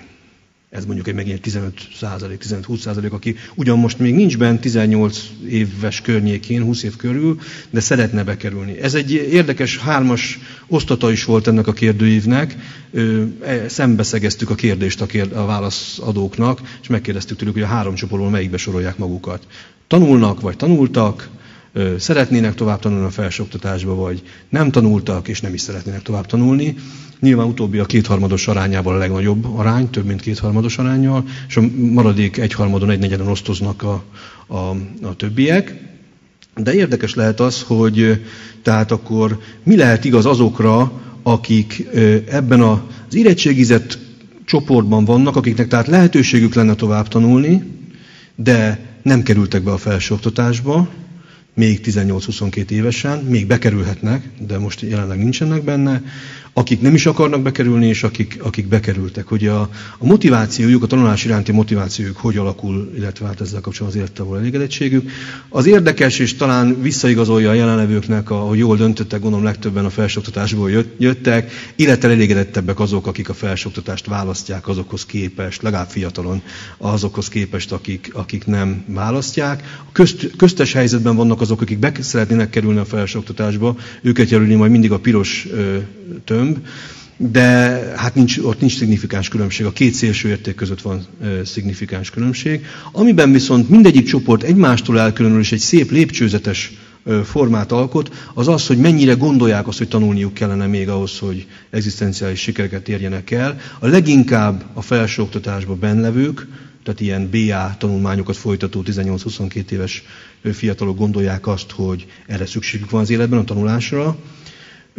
Őtőlük kevésbé, tehát kicsit kisebb mértékben, de a felsőoktatással nem is kacérkodókhoz képest meg szignifikánsan nagyobb mértékben, akik be akarnak kerülni, azok egy motivációval is rendelkeznek, ami valószínűleg ez hajtja őket oda, hogy kerüljenek is be a felsőoktatásba aztán. Úgy látják, hogy az egzisztenciájukhoz kell az, hogy ők tovább tanuljanak még. Nem is feltétlenül felsőoktatásról van itt szó, hiszen a kérdés általános volt, általában csak további tanulmányokkal kapcsolatos volt. Hát ez egy érdekes adat talán, ami ezt a köztes helyzetet és a két végét megmutatja a tanulmány iránti motivációknak ebben a szűkebb szeletében a kérdezetteknek, a 18-22 éves érettségével rendelkezőknek. És kérdés az, hogy ez önfelmentése vagy felmentés, azt már nem tudjuk igazán pontosan eldönteni, de hogy látják azok, akik távol érzik magukat a tanulmányoktól, hogy mi tartja őket távol ebben a korosztályban. És azt láttuk, hogy igazából szignifikáns különbség többször az egyetemben bentlevők és az összes többi között van, és ez a különbség általában abban az irányban mutat, hogy az egyetemben bentlevők nem érzik az akadályokat olyan nagyon nagynak. A többiekhez képest is kicsinek érzik az akadályokat, tehát kevésbé gondolják azt, hogy nincs rá pénzük, hogy tanuljanak és fejlesszék magukat. Kevésbé gondolják azt, hogy hiányoznak az alapok, a meglévő alapok ahhoz, hogy tanuljanak, és kevésbé gondolják azt, hogy nincs rá idejük, hogy tanuljanak, hogy elveszi más az időt a tanulmányoktól. Mindegyik önfelmentés, és szeretném erre felhívni az érdekességre a figyelmet, hogy a pszichológia sokszor küzd ezzel, hogy itt tényekről is van szó, nyilván szociológiai akadályokról is lehet itt szó, hiszen az idő és a pénz is összefügghet azzal, hogy meg kell dolgozniuk a megélhetésért sokaknak, és ezért nincs valóban idejük arra, hogy tanuljanak. Igen. És hát viszonylag kevesebben vannak azok, itt átfordul a tendencia, itt csak a felsőoktatásban nem készülők foglalkoznak azzal,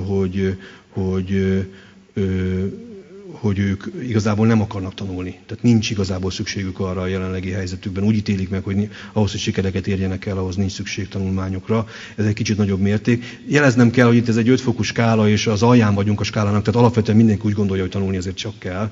Csak itt a különbségek azért, amikre most figyelünk. Végül egy modellben szeretném azt megmutatni, hogy a tudásszerzési motivációt azt két kérdéscsoportot vizsgálva mivel lehetett bejósolni. Ez egy ilyen regressziós modell, aminek az az értelme, hogy ezt a választ, ami az egy kérdésre adtak az emberek, hogy mennyire motiváltak arra, hogy tudást szerezzenek, akarjuk megmagyarázni más válaszokkal. A modell nem olyan óriási nagy erős modell, hiszen az magyarázat variancia az 0,24, de azért már figyelemre méltó, és azt látjuk, hogy ha a 14 éves korban, egy önbevallás szerint megkérdeztük, hogy 14 éves korban mennyit olvas valaki, hogy ezzel hogyan függ össze a tudásszerzési motiváció a 18-22 éves korban, tehát a felvételi környékén. Hát pozitív a kapcsolat, aki sokat olvasott fiatalkorban, inkább gondolja úgy fiatal felnőttként, hogy a tudás fontos, és hogy neki erre motivációja van. De ami nagyon izgalmas az az, hogy volt egy kérdéssorunk, amiben a támogató attitűdöt, a környezet támogató attitűdöt kérdeztük meg, és azt találtuk, hogy ez még, azt mutatja ez az ábra, hogy ez még erősebb kapcsolatban van azzal, hogy motivált-e valaki. Tehát akit a tanárai, a szülei, barátai a felsőoktatásban képzeltek el, általános iskolában és középiskolában, az inkább akar tanulni fiatal felnőttként, így a felvételi környékén, független attól, hogy bekerült a felsőoktatásba, vagy nem. Hát ezek az adatok, az első adatok. Köszönöm szépen a figyelmet.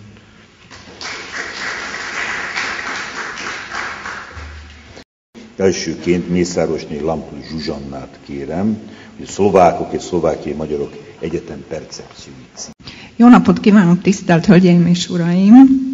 Az előadásom bevezető részében én szeretnék önökkel megosztani néhány alapvető információt a szlovákiai felsőoktatási rendszerről. Mennyi egyetem, mennyi felsőfokú intézmény létezik Szlovákiában? Ezen az ábrán láthatjuk azt, hogy 1989-ben, vagyis a rendszerváltás idején Szlovákiában 13 egyetem létezett, 2013-ban 36 volt, plusz a 4 külföldi, tehát összesen 40 egyetem volt, ebből 20 közegyetem, 13 magánegyetem, 3 állami egyetem és 4 külföldi egyetem. A karok száma is jócskán megnövekedett, 89-ben 43 kar volt, 2013-ban 132 kar, ahogy látjuk, a hallgatók száma is növekedett, de erről még fogok külön beszélni. Az oktatók száma is növekedett, de amint látjuk, az oktatók száma növekedett a legkevésbé. Ezzel kapcsolatban gyakran előfordul a közbeszédben egy olyan téma, hogy Szlovákiában túlságosan sok az egyetem, minek egyáltalán nekünk ennyi egyetem. Erre reagált 2013-ban az Oktatásügyi Minisztérium jelentése, ahol különböző statisztikai adatokat vonultattak fel, amelyekből kiderül, hogy Szlovákiában egy egyetemre átlagosan 6700 diák jut, ami az Oktatásügyi Minisztérium szakértői szerint túl sok, főleg, hogyha ezt összehasonlítjuk más országok egyetemi hallgatóinak a számával, tehát azzal, hogy mennyi jut egy egyetemre. Itt látjuk, hogy Litvániában 2900 diák, Lengyelország 4700, Bulgária, Magyarország 5600 diák jut átlagosan egy egyetemre, Csehországban 5900, tehát ezzel azt akarták bizonyítani, hogy valójában Szlovákiában még sincs olyan sok egyetem. Viszont úgy gondolom, hogy azt, hogy sok-e vagy kevés az a 40 egyetem, természetesen nem ezek az összehasonlítások döntik el, sem más összehasonlítások, hanem elsődlegesen az, hogy van-e kereslet ezek iránt, az egyetemek iránt, van-e elég hallgatójuk. És hogyha a hallgatói számokat tekintjük meg, akkor azt kell látnunk, hogy a hallgatók száma folyamatosan csökken. Nézzük előbb a nappali tagozatos hallgatók számának az alakulását. A rendszerváltáskor 49 000 hallgató. Még annyit hozzátennék, hogy ezekben a számokban nincsenek benne a doktoranduszok és a külföldi állampolgárságú hallgatók. Folyamatosan látjuk, hogy növekedett a hallgatók száma egészen 2009-ig, amikor is 140.680 fiatal tanult az egyetemeken, ebből a legtöbben a közegyetemeken, de folyamatosan azóta csökken a számuk. 2013-ban 127.649 nappali tagozatos hallgató tanult a szlovákiai egyetemeken. Hasonlóképpen van ez a távutas hallgatókkal is.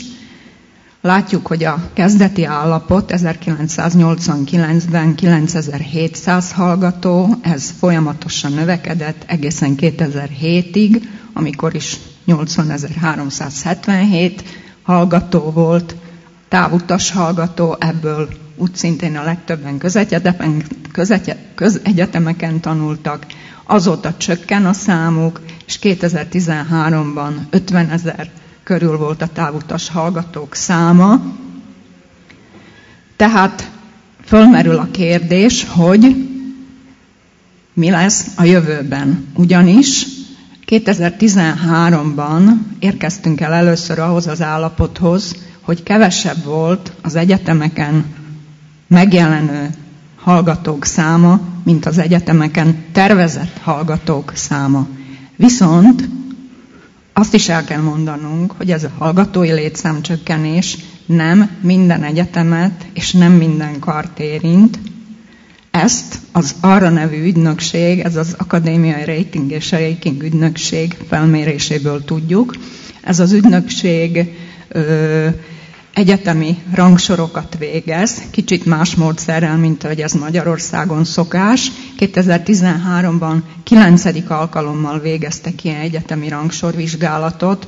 Ők 11 csoportra osztják az egyetemeket tevékenységük jellege szerint, és 5 kritérium alapján osztályozzák, 5 kritérium alapján vizsgálják az egyetemeket. Ez a hallgatók száma, oktatók száma, az egyetem iránti érdeklődők száma, itt a külföldi hallgatókat is beszámítják, továbbá a doktori iskolák száma, doktoranduszok száma és a pályázati érvényesség, tehát ezek azok a kritériumok, amiket statisztikák alapján értékelnek, és kiderítették, hogy valójában vannak olyan egyetemek, vannak olyan karok, amelyek standard módon mindig a lista elején végeznek, és ezek a karok egyáltalán nem küzdenek hallgatói létszám csökkenéssel, sőt fordítva növekszik a hallgatóik száma.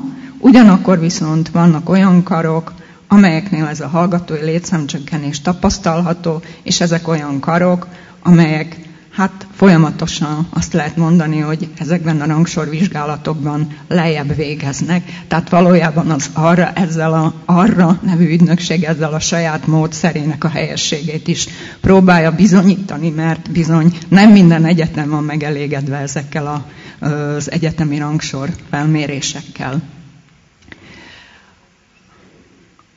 Nézzük meg, ennek kapcsán ugye egy következő fontos téma, ami gyakran rezonál a szlovákiai közéletben, hogy túl sok az egyetemi végzettségű hallgató, mégpedig ezt akkor látjuk, amikor a munkaerőpiacon nem tudnak elhelyezkedni, viszont azt is tudnunk kell, hogy Szlovákiában az egyetemi végzettségűek munkanélkülisége a legalacsonyabb, ami azonban az utóbbi időben egyre nagyobb probléma, hogy nem tudnak elhelyezkedni a végzettségüknek, illetve a szakirányuknak, az elvégzett szakiránynak megfelelően. Tehát ebből is generálódnak ezek a viták, viszont hogyha megnézzük ezt a táblázatot, amely a felsőfokú végzettséggel rendelkezők lakosságon belüli részarányát mutatja, akkor látjuk azt, hogy Szlovákiában a 25 éven felüliek között nem egész 17% a felsőfokú végzettséggel rendelkezők aránya, a 30-34 évesek kategóriájában pedig 23,4%. Hogyha összehasonlítjuk a táblázatban szereplő többi országgal, akkor látjuk azt, hogy tulajdonképpen a sereghajtók vagyunk. Igaz, hogy a startpozíció is, hogyha összehasonlítjuk a 2000-es évet a 2011-essel, akkor látjuk, hogy nagyon lentről indultunk. Na most ezzel kapcsolatban megint csak föltehetnénk a kérdést, hogy ez a 23,4% konkrétan a 30-34 évesek korcsoportjában sok-e vagy kevés.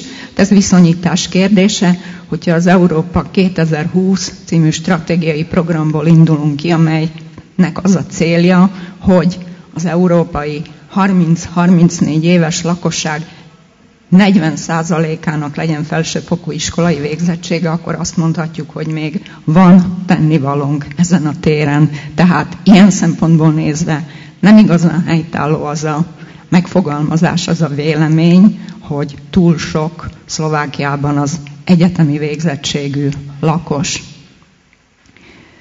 Én eddig általában véve beszéltem Szlovákia lakosságáról, az előadásom következő részében viszont rátérnék a szlovákiai magyar lakosságra. Ennek több apropója is van. Elsőként az, hogy ha Szlovákiában 16,9% a felsőfokú lakosok, felsőfokú végzettséggel rendelkező lakosok aránya, akkor föltennék egy kérdést, hogy önök szerint mennyi a szlovákiai magyar lakosság körében a diplomások részaránya. Lehet jelentkezni? 10%, tehát lényegesen alacsonyabb. Persze itt megint csak el kell mondani azt, hogy sokkal rosszabb szintről indultunk, ugyanis az 1990-es népszámlálás szerint Szlovákiában a magyar lakosok között 3,4%-nak volt csak egyetemi végzettsége. Tehát látjuk, hogy máshonnan indultunk, de még mindig csak minden 10. felnőtt lakosnak van egyetemi végzettsége a szlovákiai magyarok közül. Ezt is sokféleképpen szokás magyarázni. Amikor én elkezdtem a szociológiai munkámat, akkor nagyon gyakran találkoztam olyan véleményekkel, hogy ez abból adódik, hogy a szlovákiai magyar népesség nagyrészt vidéki jellegű, tehát vidéki lakosság, falusi emberek, akiknek az értékrendjében a tudásnak nem igazán van prioritása, nem bíznak a tudásban, nem tartják fontosnak a tudást. Kérdés az, hogy most hogy állunk ezekkel a véleményekkel. Mi nem végeztünk olyan nagyszabású kutatást, mint amit önök most itt prezentáltak. Én csak 2 ilyen kisebb felmérés eredményeinek egy részét tudom nagyon röviden prezentálni. Ez a 2 kisebb felmérés, mindkettő a Fórum Kisebbségkutató Intézet égiszén belül készült. Az egyik, vagyis hát itt van mind a 2, amit fontos tudni, hogy mindkettő Dél-Szlovákiában készült. Dél-Szlovákiában, tehát a Dél-Szlovákiában élő magyar és a Dél-Szlovákiában élő szlovák lakosság körében, tehát nem országos, hanem regionális felmérés. Az első az gimnáziumok végzős hallgatói körében készült, méghozzá 27 szlovák tannyelvű és 22 magyar tannyelvű gimnázium érettségiző hallgatói körében, tehát 18-19 éves fiatalokat kérdeztünk meg, összesen 800-at, ebből 400 magyar gimnázium, 400 szlovák gimnázium. A másik felmérésünk pedig 15-29 éves fiatalok körében készült, szintén Dél-Szlovákiában, szintén magyar és szlovák fiatalok 600-as mintán. Az első kérdés, itt most visszatérnék az érettségizőkhöz, az első kérdésünk természetesen az volt, hogy mit akarnak csinálni érettségi után. Látjuk ezen az ábrán, hogy döntő többségük tovább szeretett volna tanulni. Ez még inkább jellemző volt a magyarokra. Ugye a magyar gimnazista, magyar érettségiző 95%-a válaszolta azt, hogy szeretne tovább tanulni, a szlovák érettségizők 81%-ával szemben. Milyen szakirányra jelentkeznének, vagy jelentkeztek, mert ugye ez abban az időszakban volt, amikor már jelentkezni kellett. Látjuk azt, itt a grafik, ennek az ábrának tulajdonképpen 3 csúcsa van. Az első csúcsa az a 24%, kék 24%, ez a szlovák érettségizőket mutatja, akiknek a többsége társadalomtudományi, bölcsésztudományi karokra jelentkezett. A magyar érettségizőket ezek a szakirányok, amint látjuk, kevésbé érdekelték. A következő csúcs jobb oldalon, az a barna vagy piros, 21,6%. Ez nagyon érdekes, ugyanis ez azt mutatja, hogy a magyar érettségizők közül tulajdonképpen minden 5. Azt lehet mondani, hogy néhány héttel az egyetemi jelentkezési lap leadása előtt még nem tudta azt, hogy hol szeretne tanulni. Mi nem vizsgáltuk azt, hogy mi az oka ennek a nagyfokú bizonytalanságnak, és a kérdőívünkben az a kérdésem szerepelt, hogy milyen tannyelvű egyetemen szeretnének tanulni, viszont mindenképpen ide kívánkozik az a megjegyzés, hogy a szlovákiai magyar fiatalok egy része, és ez az egy rész, ez azt mondhatom növekvő tendenciát mutat, nem is annyira szakirány szerint választ egyetemet, hanem a tanítási nyelv szerint, tehát elsősorban olyan egyetemet választ, ahol magyarul tud tanulni, és ennek az elsődleges oka az, hogy egyre több olyan szlovákiai magyar fiatal van, aki nem tud jól szlovákul, és éppen ezért sem mer szlovák tanítási nyelvű egyetemre menni. Hát ennek természetesen különböző okai vannak, amikre most nem térhetek ki. Egy következő kérdés, mi volt a preferált szak, tehát milyen szempontok játszottak szerepet a preferált szak kiválasztásánál, illetve ezek közül a szempontok közül mennyire voltak az egyes szempontok fontosak.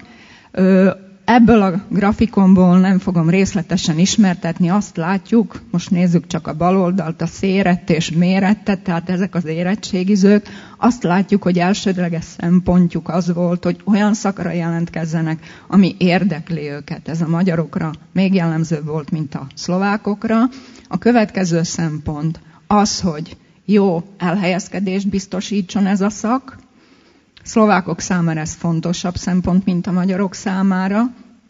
A következő magyarok számára legfontosabb szempont az volt, hogy az egyetemnek jó hírneve legyen. Ez egyébként a szlovák érettségizőknek ugyanolyan fontos volt, ugyanúgy minden negyedik tartotta ezt megszívlelendő kérdésnek, viszont a szlovák érettségizők számára ennél fontosabb volt az, hogy jól lehessen keresni azzal a szakkal, amit el fognak végezni. Persze ennek kicsit ellentmond az, hogy amint az előbb mondtam, a legtöbben társadalomtudományi szakokra jelentkeztek, ahol hát tudva levőleg, legalábbis Szlovákiában nem igazán jók a kereseti lehetőségek, és azt is mondhatjuk, hogy elég magas a túlképzettség.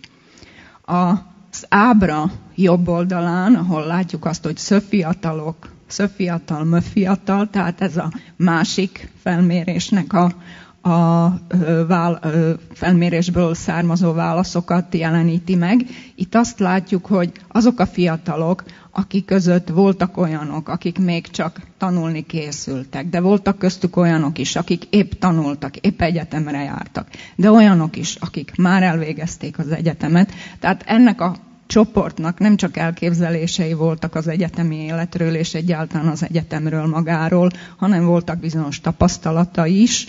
Egyrészt az egyetemmel, másrészt azzal, hogy hogyan lehet egyetemi végzettséggel érvényesülni a munkaerőpiacon. Ott látható, hogy annak a szempontnak, hogy érdekeljen a szak, csökkent a jelentősége, tehát ez már nem annyira fontos. Növekedett viszont az elhelyezkedés és hát a jó fizetés szempontjának a jelentősége. De azt is látjuk, hogy még a szlovákoknál ez a három szempont alapvetően együtt szerepel, és elég magas arányban, tehát az érdekeljen a szak, el tudjak helyezkedni, jól tudjak keresni. A magyaroknál lépcsőzetesen láthatók ezek az értékek, tehát azt látjuk, hogy a magyar fiatalok számára ez az elhelyezkedés és a jó kereset, ez kevésbé fontos. Itt ugye más felméréseink eredményeire is utalhatnék, ugyanis hát tudjuk nagyon jól, hogy létezik ez az úgynevezett önbeteljesítő jóslat, amikor vizsgáljuk azt, hogy a szlovákiai magyarok érvényesülés szempontjából hogyan értékelik az életüket, akkor mindig ez a két szempont ugrik ki, az elhelyezkedés és az anyagiak, ahol úgy érzik, hogy kevésbé sikeresek, mint a szlovákok. Hát valahol itt van a kezdet szerintem. Az utolsó grafikon, amit bemutatok, utolsó ábra, ez bizonyos kijelentésekre vonatkozik. Itt 8 véleményt fogalmaztunk meg az egyetemmel kapcsolatban, tehát mire jó az egyetem, és ezeket az állításokat értékelték az érettségiző fiatalok is, de a 15-29 éves minta tagjai is.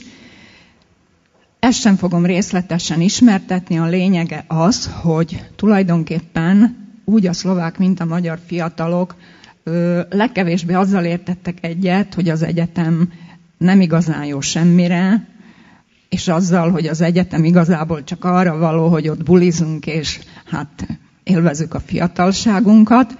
Egészbe véve ez az ábra azt bizonyítja, hogy tulajdonképpen a magyar és a szlovák érettségizők számára is van az egyetemnek egy pozitív értéke. Ezzel együtt viszont el kell mondani, és ez főleg a magyar érettségizőkre volt jellemző, hogy ők leginkább azzal a kijelentéssel értettek egyet, hogy az egyetemi végzettség nem igazán segít abban, hogy el tudjak helyezkedni. Na most ezt a kijelentést fokozott formában, tehát a vele való egyetértést fokozott formában látjuk a 15-29 éves fiatalok esetében, ahol is a magyar fiatalok 82%-a mondta azt, hogy szerinte az egyetem nem igazán segít abban, hogy ő el tudjon helyezkedni.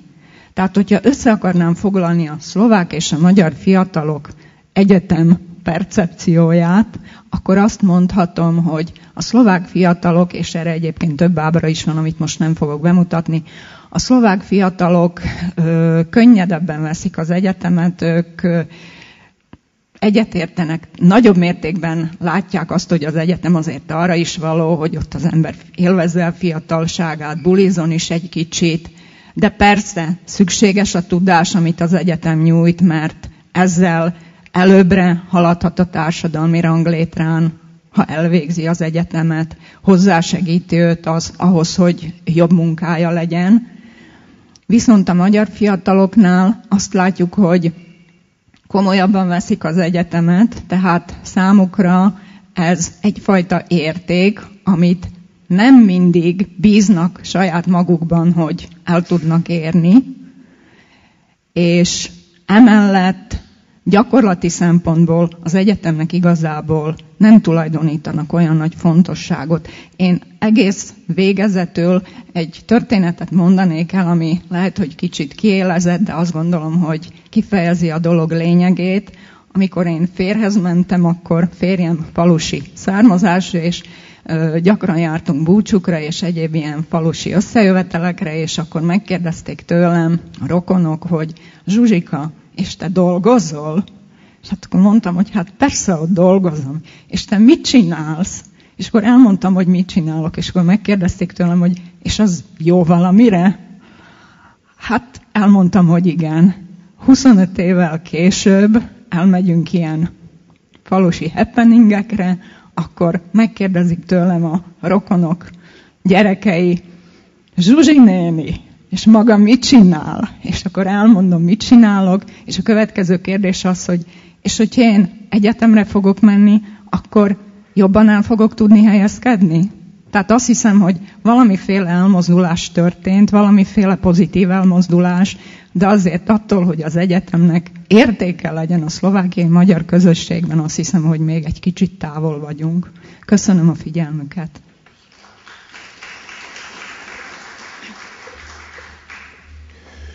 Ön felkérném Szalai Zoltán igazgató urat, hogy a német felsőoktatás társadalmi percepciójáról szóljon.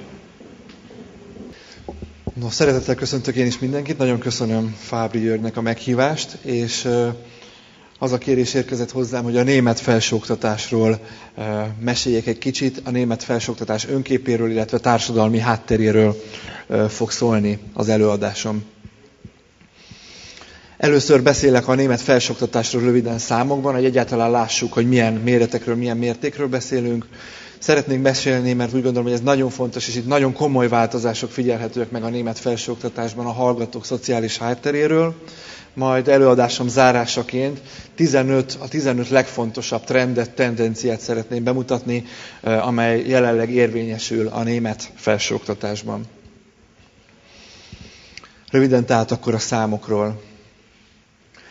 Németországban a felsőoktatási intézmények száma az 392, ebből egyetem 121, főiskola 215, és művészeti, illetve zenei iskola az 56 darab található. Az állami intézmények vannak túlsúlyban, 239, ám különösen a német egyesülés után figyelhető meg, hogy rengeteg magánintézmény jött létre, és immáron 153 a magánintézmények száma, és egy komoly tényezővé vált ez a német felsőoktatásban. A hallgatók száma 2013-ban 2,5 millió fő volt, ebből a külföldiek aránya az 11,3%.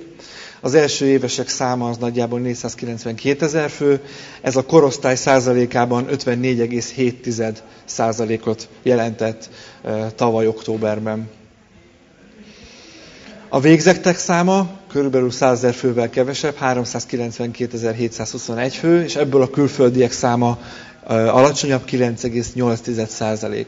A doktori védések száma az 26.981 volt 2013-ban. Nagyon érdekes adat még a felsőoktatásban dolgozók száma. 619 000 dolgoznak körülbelül a felsőoktatásban, az akadémiai létszám az valamivel magasabb, mint a technikai és az adminisztratív dolgozók száma. Ebből a 619 000-ből látszik, hogy a külföldi hallgatók száma 192 000 fő, és a felsőoktatásra fordított összeg a GDP arányában az 1,3% volt a tavalyi költségvetési évben.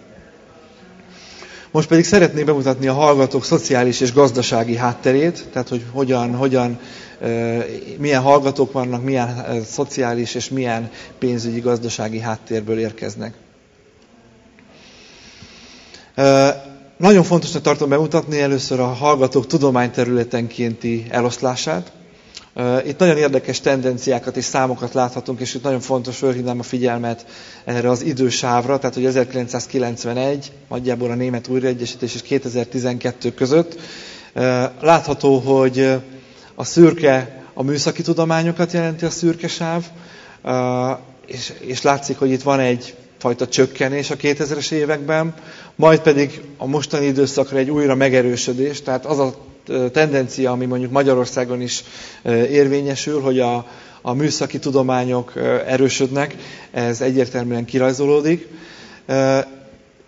És nagyon fontos még, amit szeretnék kiemelni, hogy a jogtudomány az 1991 és 9%-ról már a 6%-ra csökkent, és hasonló tendencia látható, és valószínűleg a következő években a nyelv- és kultúratudományok területén, ahol volt egy erős fölívelő szakasz, majd pedig most talán egy lefele ívelő tendenciának a kezdetén vagyunk. Ezt egyéb számadatok, amelyeket később szeretnék bemutatni, szintén igazolni fogják. Még egy érdekes tendencia, ami nagyon fontos változás, úgy érzem, a német felsőoktatásban, ez a külföld szerepe. Ugye a német felsőoktatás, a poroszos felsőoktatás egyértelműen hátrányban van az angol száz felsőoktatással szemben, hogyha egy globális szinten nézzük. És nagyon érdekes tendencia, hogy ezt a német felsőoktatás észreveszi, a diákok észreveszik, és látható, hogy 1991 és 2002 között milyen hatalmas változás figyelhető meg. Itt az ábrán az látható, hogy összességében a hallgatók hány százaléka vett részt valamilyen külföldi képzésen, gyakornokságon, ez legalább 3 hónapot jelent, ez 20-ról 30%-ra nőtt, és ami különösen nagy emelkedésen ment át, tehát akik külföldön tanultak, az 7%-ról 18%-ra emelkedett. Akik külföldön gyakornokságot vállaltak, itt látszik, hogy egy törést okozott a gazdasági válság, tehát elment egészen 9-ről 17%-ig, majd most már 2013-ban 13%-ra visszamenni, nyilván sokkal nehezebb külföldön gyakornoki helyet találni a jelenlegi gazdasági körülmények között. Az is még egy érdekes tendencia, hogy mi korábban nagyon jelentős volt a nyelvi kurzus, tehát egyszerűen csak, hogy nyelvtanfolyamra valaki kimegy, ez mostanra szinte teljesen eltűnt, és csak 3%-ot tesz ki, de látszik egy nagyon erős nyitás a külföld felé, ez mind a hallgatók részéről, mind pedig az egyetemek részéről érezhető. Az egyetemek részéről a rankingekben való megjelenés nagyon fontos, a kutatásokba való bekapcsolódás, a hallgatóknál meg pedig látszik, hogy a külföldi tanulás és a gyakorlatszerzés. Célországok, itt is változásokat láthatunk. Itt csak 2 év adata van kigyűjtve, tehát 2009-2012. Ha visszább mennénk, akkor ezek még reprezentatívabbak lennének. De itt is látható, hogy még 2009-ben Spanyolország és Franciaország igen jelentős szerepet játszott, ez visszafele megy, lefele esik, míg az Egyesült Államok és Nagy-Britannia szerepe, tehát ahova szívesen mennek a hallgatók, vagy gyakornokoskodni, vagy tanulni, az pedig nőtt. Tehát egy egyértelmű angol száz eltolódás figyelhető meg, egy korábbi inkább latin, francia orientáltságú eltolódás irányából, és hát látszik, hogy például Franciaország itt az elmúlt 3 évben 14-ről 10%-ra esett vissza a hallgatóknak a száma, akik Franciaországba végeztek további valamilyen szintű tanulmányokat. Társadalmi háttérről mondanék néhány szót. Híres a német felsőoktatásra arról, hogy egy flat struktúra. Tehát, hogy nincsenek nagyon kiemelkedő, nincs Ivy League, van egy-egy, próbálkoznak különböző, ez az Excellence iniciatíva, tehát egy elit egyetemi liga beindításával, de nagyjából egy flat struktúra, nagyjából ugyanazt a képzést kapja a hallgató Hamburgban, Brémában vagy Erfurtban, és nincsenek nagyon nagy kiugrások. Viszont látszik, hogy a társadalmi háttér szempontjából azok a gyerekek, akiknek a szülei egyetemi végzettséggel rendelkeznek, és a másik ábrán pedig az látható, hogy azok a gyerekeknek, akiknek a szülei nem rendelkeznek egyetemi végzettséggel, 100 hallgatóból hányan jutnak el az egyetemre, itt látszik, hogy mondjuk gimnáziumi tanulmányokat, illetve szakközépiskolai, szakiskolai tanulmányokat mennyien végeznek. Tehát 100-ból 77-en eljutnak, akik akadémiai, egyetemi háttérből érkeznek, és 100-ból csak 23-an jutnak el az egyetemre, akiknek a szülei nem rendelkeznek egyetemi tanulmányokkal. És nagyon érdekes, hogy itt annak ellenére, hogy egy flat struktúra mennyire szelektív és mennyire meghatározó már Németországban is, és hát látszik itt, hogy Az ábra azt mutatja, hogy ha még visszább mennénk, a valódi kiválasztódás az nem a gimnáziumi években, hanem már sokkal-sokkal hamarabb megtörténik. Itt mi csak a végeredményt látjuk, ami szerintem brutális. Még a társadalmi háttérről, itt szintén arról, hogy a szülőknek az egyetemi végzettség, és a tendenciára szeretném felhívni a figyelmet, ami két irányból működik. A kék sáv mutatja, hogy azoknak a gyerekeknek, a fiataloknak az aránya, akiknek a szülei kétkezi munkások, ha úgy tetszik, itt pedig az egyetemi végzettségűeket látjuk, illetve akik különböző technikum, illetve közép közötte lévő képzettséggel rendelkeznek, és hát látszik, hogy 1985-höz képest, amikor 42% volt a szakmunkások közül érkező, szakmunkás háttérszerű szülőkkel érkező egyetemisták száma, ez lement 27-re. Nyilvánvalóan, hogy nőtt az egyetemi képzettséggel rendelkezők száma is, ám ezt a fajta változást nem indokolná, tehát az egyetemire való bejutás még szelektívebbé vált Németországban az elmúlt időszakban. Itt egy még szemléletesebb ábra, itt nem is az egyetem vagy a különböző képzettségi szint, hanem csak egyszerűen, hogy magas képzettségűek szülők, és alacsony képzettségű szülők, egyértelműen látszik a tendencia, hogy a magas képzettségűek, tehát újra termeli magát ez a meglévő értelmiség. Az ösztöndíj rendszerrel próbál a német állam ebbe igen erősen belenyúlni, az úgynevezett BAföG-szisztém. Itt látszik, hogy az alacsony végzettségű szülők gyerekei egyre magasabb és egyre nagyobb arányban kapnak ösztöndíjakat, és hát a magas képzettségű szülőkkel rendelkezők pedig alacsonyabb százalékban kapnak. Nagyon fontos még ugye Németországban, és ha a külföldről beszélünk, a bevándorlók helyzete. Tudjuk, hogy egy bevándorló társadalomról beszélünk, igen magas migrációs háttérrel rendelkező fiatalokkal. Itt látszik, hogy viszont a migrációs háttérrel rendelkező fiatalok aránya igen magas a német felsőoktatásban, 23%. Itt ugye nagyon sokan már német állampolgárok, vagy csak az egyik szülő az, aki migrációs háttérrel rendelkezik, de az látszik, hogy ez a csoport különösen figyel arra, hogy az egyetemen a gyerekkel bejusson, és ott megfelelő képzettséget szerezzen. Még egy érdekes adat, az oktatás terhelés alakulása. Itt ebben nem figyelhető meg különösebb változás, tehát hogy a német fiatalok átlagosan 35 órát fordítanak, egy egyetemi hallgató 35 órát fordít a tanulásra, és nagyjából eloszlik az is, hogy mennyit tölt különböző szemináriumokon, előadáson, és mennyi az, amit ő saját maga könyvtározással, illetve tanulással eltölt. Ezek után, az adatok után szeretnék azt a 15 tendenciát bemutatni, amely úgy gondolom, hogy az egyik legfontosabb és az egyik legjelentősebb német felsőoktatási kutatóintézet legfrissebb felmérését tartalmazza. Nagyon röviden, és próbálom nagyon lényegre törően összefoglalni. Az első, hogy a német egyetemek és főiskolák, és itt elsősorban arról beszélünk, hogy az egyetemi oktatók, az egyetemi szférában mozgók megítélése milyen, ők a saját magukat, saját munkájukat hogy látják, illetve hogy az ő saját önpercepciójuk, amit a társadalom és a diákok révén visszakapnak, az milyen. Az egyetemek általában elégedettek. Úgy működik ez a statisztika, ez a úgynevezett Stiftungsverband Index, hogy -100-tól +100-ig tart, és a plusz tartományban, tehát +25 az átlaga annak, hogy 0 lenne az, hogy közepes, tehát hogy 25 plusz elégedettséggel rendelkeznek a német egyetemek és főiskolák.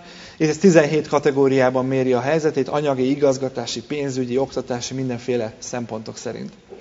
Az is nagyon érdekes, hogy a jelenlegi helyzetet pozitívnak érzik az egyetemek, mint a középtávú kilátásokat. A jelenlegi helyzetet +32-re értékelik, a várakozásaik azok pedig +19. Tehát egy pozitív tendenciát érzékelnek, de ez a tendencia egy lefele ívelő sávban van. Nagyon érdekes, és amiről az elején azért tartottam fontosnak, hogy bemutassam a magánegyetemek igen magas számát, és ezeknek az elmúlt években, évtizedekben való létrejötték, hogy a magánegyetemek nagyon pozitívak. Tehát ebben a -100 +100-as skálán +42-vel értékelik saját helyzetüket, az állami intézményeknél ez csak +19, és nagyon érdekes, hogy a kisebb intézmények sokkal inkább pozitívabbak, mint a nagy kutatóegyetemek, különösen a nagy elitegyetemek azok, amelyek negatívan látják a saját kilátásaikat. Igen, nagyok Németországban a territoriális különbségek, Berlin és Hamburg, tehát a két nagy városállam, ha úgy tetszik, ahol nagyon pozitívak, és Türingia, Schleswig-Holstein és Bréma egyetemei, amelyek igen pessimisták. 2011-ben egy nagyon komoly autonomizálási folyamat indult be Németországban, ahol az egyetemek mind a finanszírozás, a pénzfelhasználás, mind pedig a hallgatók kiválasztása terén igen komoly autonómiát kaptak. Ez nagyon pozitívan értékelik, ám minden egyetem szinte egyöntetűleg állítja, hogy még több autonómiára lenne szükség, és 4-ből 3 egyetem ezt a több önállóságot az elmúlt 5 évben érzi, és pozitívnak ítéli meg. Ám az egyetemi autonómia által nőtt az egyetemi menedzsment jelentősége. A rektoroknak alig 50%-i érzi úgy, hogy a rendelkezésére álló személyi állomány megfelelő, tehát, hogy ő úgy gondolja, hogy nőtt az autonómia, éppen ezért egyfajta professzionalizálódás és egyfajta menedzsment szemlélet kezd kialakulni az egyetemek vezetésében, és úgy érzik, hogy elsősorban az igazgatásszervezés és a tudománymenedzsment területén vannak tudásbeli hiányosságok, és nem találnak megfelelő szakembereket. Az államigazgatásban az egyetemek presztízséről panaszkodnak más egyetemekkel szemben. Ez alatt azt értem, hogy az egyetemek úgy érzik, hogy hátrányosan vannak megkülönböztetve mondjuk a középfokú vagy alapoktatás, illetve az egészségüggyel szemben. Tehát, hogy a felsőoktatás mindig az, ahonnan könnyebben kivesznek forrásokat az államigazgatás szereplői, és 3-ból 2 egyetem más területeket, egészségügy, stb. Priorizálva érez saját magával szemben. A szereplők elégedettek összességében az állam és az egyetemek együttműködésével. Ez különösen igaz Bajorországra, ami szinte egy kilő a többi német állam közül, tartomány közül, és Rheinland-Pfalz még, ahol ezzel különösen elégedettek.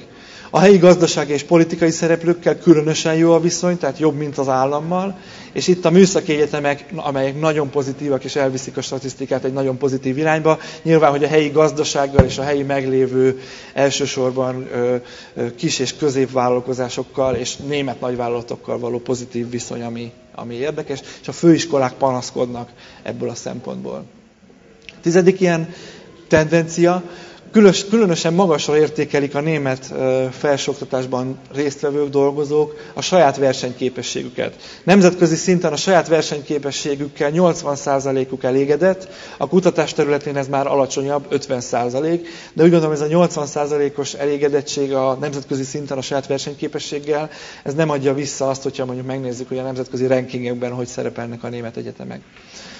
Fontos tendencia még a szegmentáció és a kínálatbővítés. Egyre több szak, egyre több kisebb szakirány, fakultatív programok, és ennek a motorjai nagyon érdekes, hogy nem az egyetemek, hanem a főiskolák, és ezzel próbálják a saját attraktivitásukat növelni, és ezzel megszólítani a társadalmat. 12. A kutatás jelentősége évről évre nő a statisztikákban, a magánegyetemeken különösen, ők elsősorban az alapkutatásokban próbálnak kiemelkedőt alkotni, a főiskolák pedig az alkalmazott kutatásokra koncentrálnak az elkövetkezendő években a saját elmondások szerint. A masterprogramok jelentősége is nő, és az alapképzés jelentősége csökken. Egyszerűen az egyetemek nem kívánnak arra annyira figyelni, hogy az alapképzés hogyan működik, hanem inkább az egyetemi vezetők úgy gondolják, hogy ők a masterprogramokra koncentrálnak. Szakterületek szerint a műszaki és az egészségügyi terület, amelyik prioritást élvez az egyetemeknél, és a nyelvi és a bölcsészettudományi képzések fejlesztését várják legkevésbé az elkövetkezendő években. És az utolsó, ami a rektorok szerint a legnagyobb problémát, az akadémiai utánpótlás jelenti, amely azt úgy gondolják, hogy a legnagyobb probléma a megfelelő minőségű doktoranduszok és tanársegédek, amelyek nagyon hiányoznak, az új belépők ebben a rendszerbe, de a középréteg, tehát ez az adjunktúr fiatal docensi réteg színvonala és létszáma is kívánnivalót hagy maga után. Ennyit szerettem volna röviden elmondani, és köszönöm szépen a figyelmet. Én is köszönöm azt kell mondanom, tényleg mintaszerűen összefogott és rendkívül jó struktúrált előadást. És akkor jönne az én égiszem alatt az utolsó Cirfusz Dórának, a TÁTK master hallgatójának a szereplése, mégpedig egyetemi percepció szociodemográfiai szempontokból című. Üdvözlök mindenkit, én a Társadalomtudományi Karnak a mesterszakos hallgatója vagyok, tehát egyrészt egy ilyen hallgatói szemmel, másrészt pedig társadalomtudós szemmel fogom ezt az előadást tartani.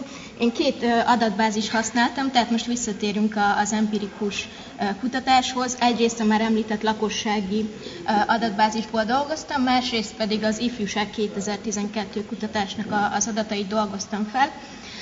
Abból a szempontból fontos, hogy itt két különböző mintáról beszélünk, mivel az ifjúság 2012-ben ugye a 15-29 év közöttiek szerepelnek, míg a lakossági mintában a 18 év felettiek. A témáimat tekintve úgy tűnik, hogy sok újdonság nem lesz, mert szó volt már arról, hogy a diploma értéke milyen, volt szó arról is, hogy a végzettséggel a munkaerőpiacon hogyan lehetne elhelyezkedni, illetve az egyetemi motiváció, továbbtanulási motivációról is volt szó. Én mindezt megpróbáltam egy ilyen háromszögbe behelyezni, egyrészt az anyagi helyzet, a településtípus és az iskolai végzettség háromszögben mozogva, és ahol szükséges volt, ott megnéztem egyéb kiegészítő elemzéseket is. Tehát elsőként a diploma értékével kapcsolatban azt néztem meg, hogy valószínűleg aki rendelkezik felsőfokú végzettséggel, az egyértelműen azt fogja mondani, hogy hát a diploma jó, mivel nekem is van, tehát akkor miért mondanám, hogy nem jó. És arra voltam kíváncsi, hogy létezik-e valamiféle kiábrándulás, tehát például azok, akik diplomával rendelkeznek, de rosszabb anyagi helyzetben élnek, hogy számukra akkor máshogy fog alakulni esetleg ez a megítélés. A részletekben nem megyek bele, mert hogy gondolom inkább siessek, úgyhogy a hogyanokra szívesen válaszolok, hogy ez hogyan is nézett ki maga a vizsgálat, mit csináltam, hova pakolgattam a számokat. A lényeg, hogy az jött ki eredményként, hogy nincs egy ilyen kettős hatás, tehát nem együttesen hat az, hogy iskolai végzettség és az anyagi helyzet, hanem külön-külön. Ami azt jelenti, hogy attól, hogy valaki magas iskolai végzettséggel rendelkezik, ugyanúgy pozitívabban fogja értékelni a diplomát, függetlenül, hogy ő rossz anyagi helyzetben van, vagy pedig jobb helyzetben van. Nagyon fogok szaladni, úgyhogy tényleg, hogyha valami kimarad, akkor majd térjünk vissza rá. A diploma értékével kapcsolatban egy másik aspektus lehet az, hogy a települési lejtő az vajon itt érvényesül-e, tehát arról van-e szó, hogy a nagyobb településeken, fővárosban, megyeszékhelyeken esetleg pozitívabb kép alakult ki a diplomáról, az egyetemekről, míg a kisebb településeken negatívabb, és azt látjuk, hogy ez nem így történt, tehát van összefüggés a településtípus és a diploma értékelése között, és azt látjuk, hogy a budapestiek és a megyeszékhelyieknek az aránya nagyobb azok között, akik értékesnek tartják a diplomát, és valóban az értéktelennek között van az egyéb kisebb városokban, illetve községekben élőknek az aránya. Ugyanakkor, ahogy az előző vizsgálatban is láttuk, az anyagi helyzetnek itt is lehet, hogy van egy közbejövő szerepe, úgyhogy egy ilyen háromdimenziós kereszttábla elemzést csináltam belőle, hogy akkor lássuk, hogy valóban a település típus az, ami meghatározza ezt a percepciót, vagy pedig van-e valami közbejövő változó, úgyhogy az anyagi helyzet szerepét is megnéztem, és az jött ki eredményként, hogy a jól élők esetében megmaradt az összefüggés, és a diplomát értékesnek megítélők aránya nőtt, itt ezek a százalékok látszanak a diagram mellett. Ugyanezt történt a közepes anyagi helyzetűek kapcsán, tehát náluk is megmaradt az összefüggés, viszont közülük többen vannak, akik a diplomát értéktelennek tartják, és a rosszabb anyagi helyzet között, tehát nélkülözések között élők esetében pedig megszűnt az összefüggés, tehát nem arról van szó, hogy a település típus fogja meghatározni azt, hogy vélekedünk a diplomáról, hanem úgy tűnik, hogy az anyagi helyzet az, ami a legerősebben határ rá.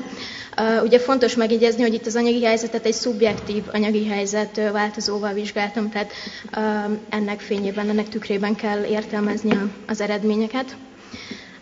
És miután láttuk, hogy az anyagi helyzet mit csinál, akkor térjünk át arra, hogy a munkaerőpiacon, ahol ugye az anyagi helyzetünket tudjuk befolyásolni, ott mi a helyzet. Sokszor látjuk azt a szlogent, hogy diplomás munkatársakat keresünk, és ugye Az egyik oldalon az van, hogy, és tudjuk a nemzetközi kutatásokból, hogy magasabb végzettséggel könnyebb elhelyezkedni, a másik oldalon pedig az történik, hogy nagyon sok a munkanélküli diplomás, tehát hogy ez a kettőség ugye megjelenik. Itt 2 különböző dimenziót vizsgáltam, az egyikben arról van szó, hogy aki jelenleg tanul felsőoktatásban, vagy valamilyen alacsonyabb szinten, tehát aktív tanulói státusza van, az mennyire hisz a saját szakja vagy szakmájának a munkaerőpiaci értékében, tehát általánosságban mit gondol, milyenek az elhelyezkedési esélyek. Itt úgy tűnik, hogy egy nagyon pesszimista kép rajzolódik ki, tehát ez egy 5 fokú skáláról a 2,37-es érték az elég alacsonynak tűnik, mégis van eltérés, egy szignifikáns eltérés a felsőoktatásban tanulók és az alacsonyabb szinten tanulók között. Hogyha ugyanezt nézem meg egy másik kérdést felhasználva, ahol arról van szó, hogy a már megszerzett végzettségemmel én magam, tehát ez a személyes lehetőségeimet figyelembe véve milyen hamar tudnék munkába állni, akkor már jóval optimistább a helyzet, legalábbis az érettségig bezárólag, mert ott azt látjuk, hogy például a szakmával rendelkezők 1/4 úgy gondolja, hogy ő 1 hónapon belül munkát fog találni az ő végzettségével. Az érettségizettek és az általános iskolával rendelkezők hasonlóan pozitívan vélekednek, és a felsőfokú végzettséggel rendelkezők pedig erőteljesen lemaradnak, tehát ott azért nincsenek ilyen meghatározó számok, csupán 37,1% gondolja azt, hogy néhány hónapon belül fog tudni elhelyezkedni, de némi optimizmusra ad okot az, hogy legalább nem volt olyan, aki azt jelölte volna be felsőfokú végzettséggel rendelkezőként, hogy ő egyáltalán nem fog tudni elhelyezkedni. Ugye a fiatalokról lévén szó, az ifjúsági mintaadatait használta fel ez a 2 elemzés.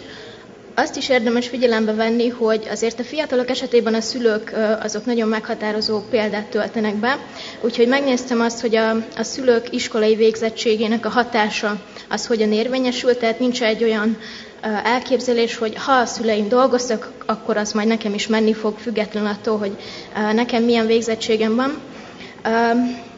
És ez valamelyest beigazolódott, mivel az jött ki, hogy a szülők végzettsége lesz a meghatározóbb, tehát annak a hatása az erőteljesebb arra, hogy a fiatalok mit gondolnak a saját munkaerőpiaci elképzeléseikről. Úgyhogy úgy tűnik, hogy a példaállítás az nagyon fontos lenne. És akkor mindezt ugye visszatérve a már említett eredményhez, ha megnézzük, hogy a lakossági mintában a válaszadók 61%-a azt mondja, hogy a diplomások között magas a munkanélküliek aránya. Látjuk emellett azt, hogy a felsőoktatású végzettséggel rendelkezők úgy gondolják, hogy nehezebb lesz elhelyezkedniük, akkor mégis mi az, ami miatt valaki egyetemre fog menni. Úgyhogy visszatérek kicsit a már korábban is elemzett témához, a tanulási motivációra. Itt kifejezetten azokat néztem meg, leválogatva, akik felsőoktatási intézményben készülnek tovább tanulni, és hát erőteljesen az jött ki, a kérdezettek több mint fele az anyagi motivációt jelölte meg első helyen. Szembetűnő, hogy például az említett, ugye a szlovákiai példa kapcsán volt egy olyan eredmény, hogy az érdeklődés az nagyon fontos, ez itt csak a 3. helyre került. És akkor elkezdtem gondolkodni, hogy vajon miért ennyire erős ez az anyagi motiváció, miközben arról beszélünk, hogy a diplomások munkanélküliek lesznek, tehát hogy van egy pesszimizmus, de mégis azért fogok tanulni, hogy anyagilag előrébb kerüljek. És ezek még csak a próbálgatások, tehát itt valószínűleg jobban ki kell majd fejteni, de megnéztem egy olyan összefüggést, hogy például nem arról van ez szó, hogy valaki, aki már korábban az iskolai évei alatt is dolgozott, tehát beleszagolt a munkavilágába, volt önálló keresete, hogy esetleg ő azt gondolja, hogy akkor inkább elmegy dolgozni, ahelyett, hogy a felsőoktatásba tanuljon tovább, mert látja, hogy az is egy életképes útvonal. De nem ez jött ki, hanem azt látjuk, hogy akik korábban is dolgoztak iskola mellett, azok nagyobb arányban mennek felsőoktatásba tovább tanulni, ugye 17,8%, szemben azokkal, akik nem dolgoztak korábban, mert hogy az csak 5,6% volt. És akkor így a végére még azt néztem meg, hogy akkor ez az anyagi motiváció, ugye 56,5% volt, hogy ez hogyan néz ki azok között, akik dolgoztak, illetve nem dolgoztak, és itt is az látszik, hogy akik nem dolgoztak, azok nagyobb arányban jelölték meg azt, hogy az anyagi motiváció miatt jelentkeznének később egy felsőoktatási intézményben. Ugye volt némi adalék a korábbiakhoz képest, szerintem levágom az összefoglalás részt, ha bármi kérdés van, akkor nagyon szívesen válaszolok rá, és köszönöm szépen a figyelmet.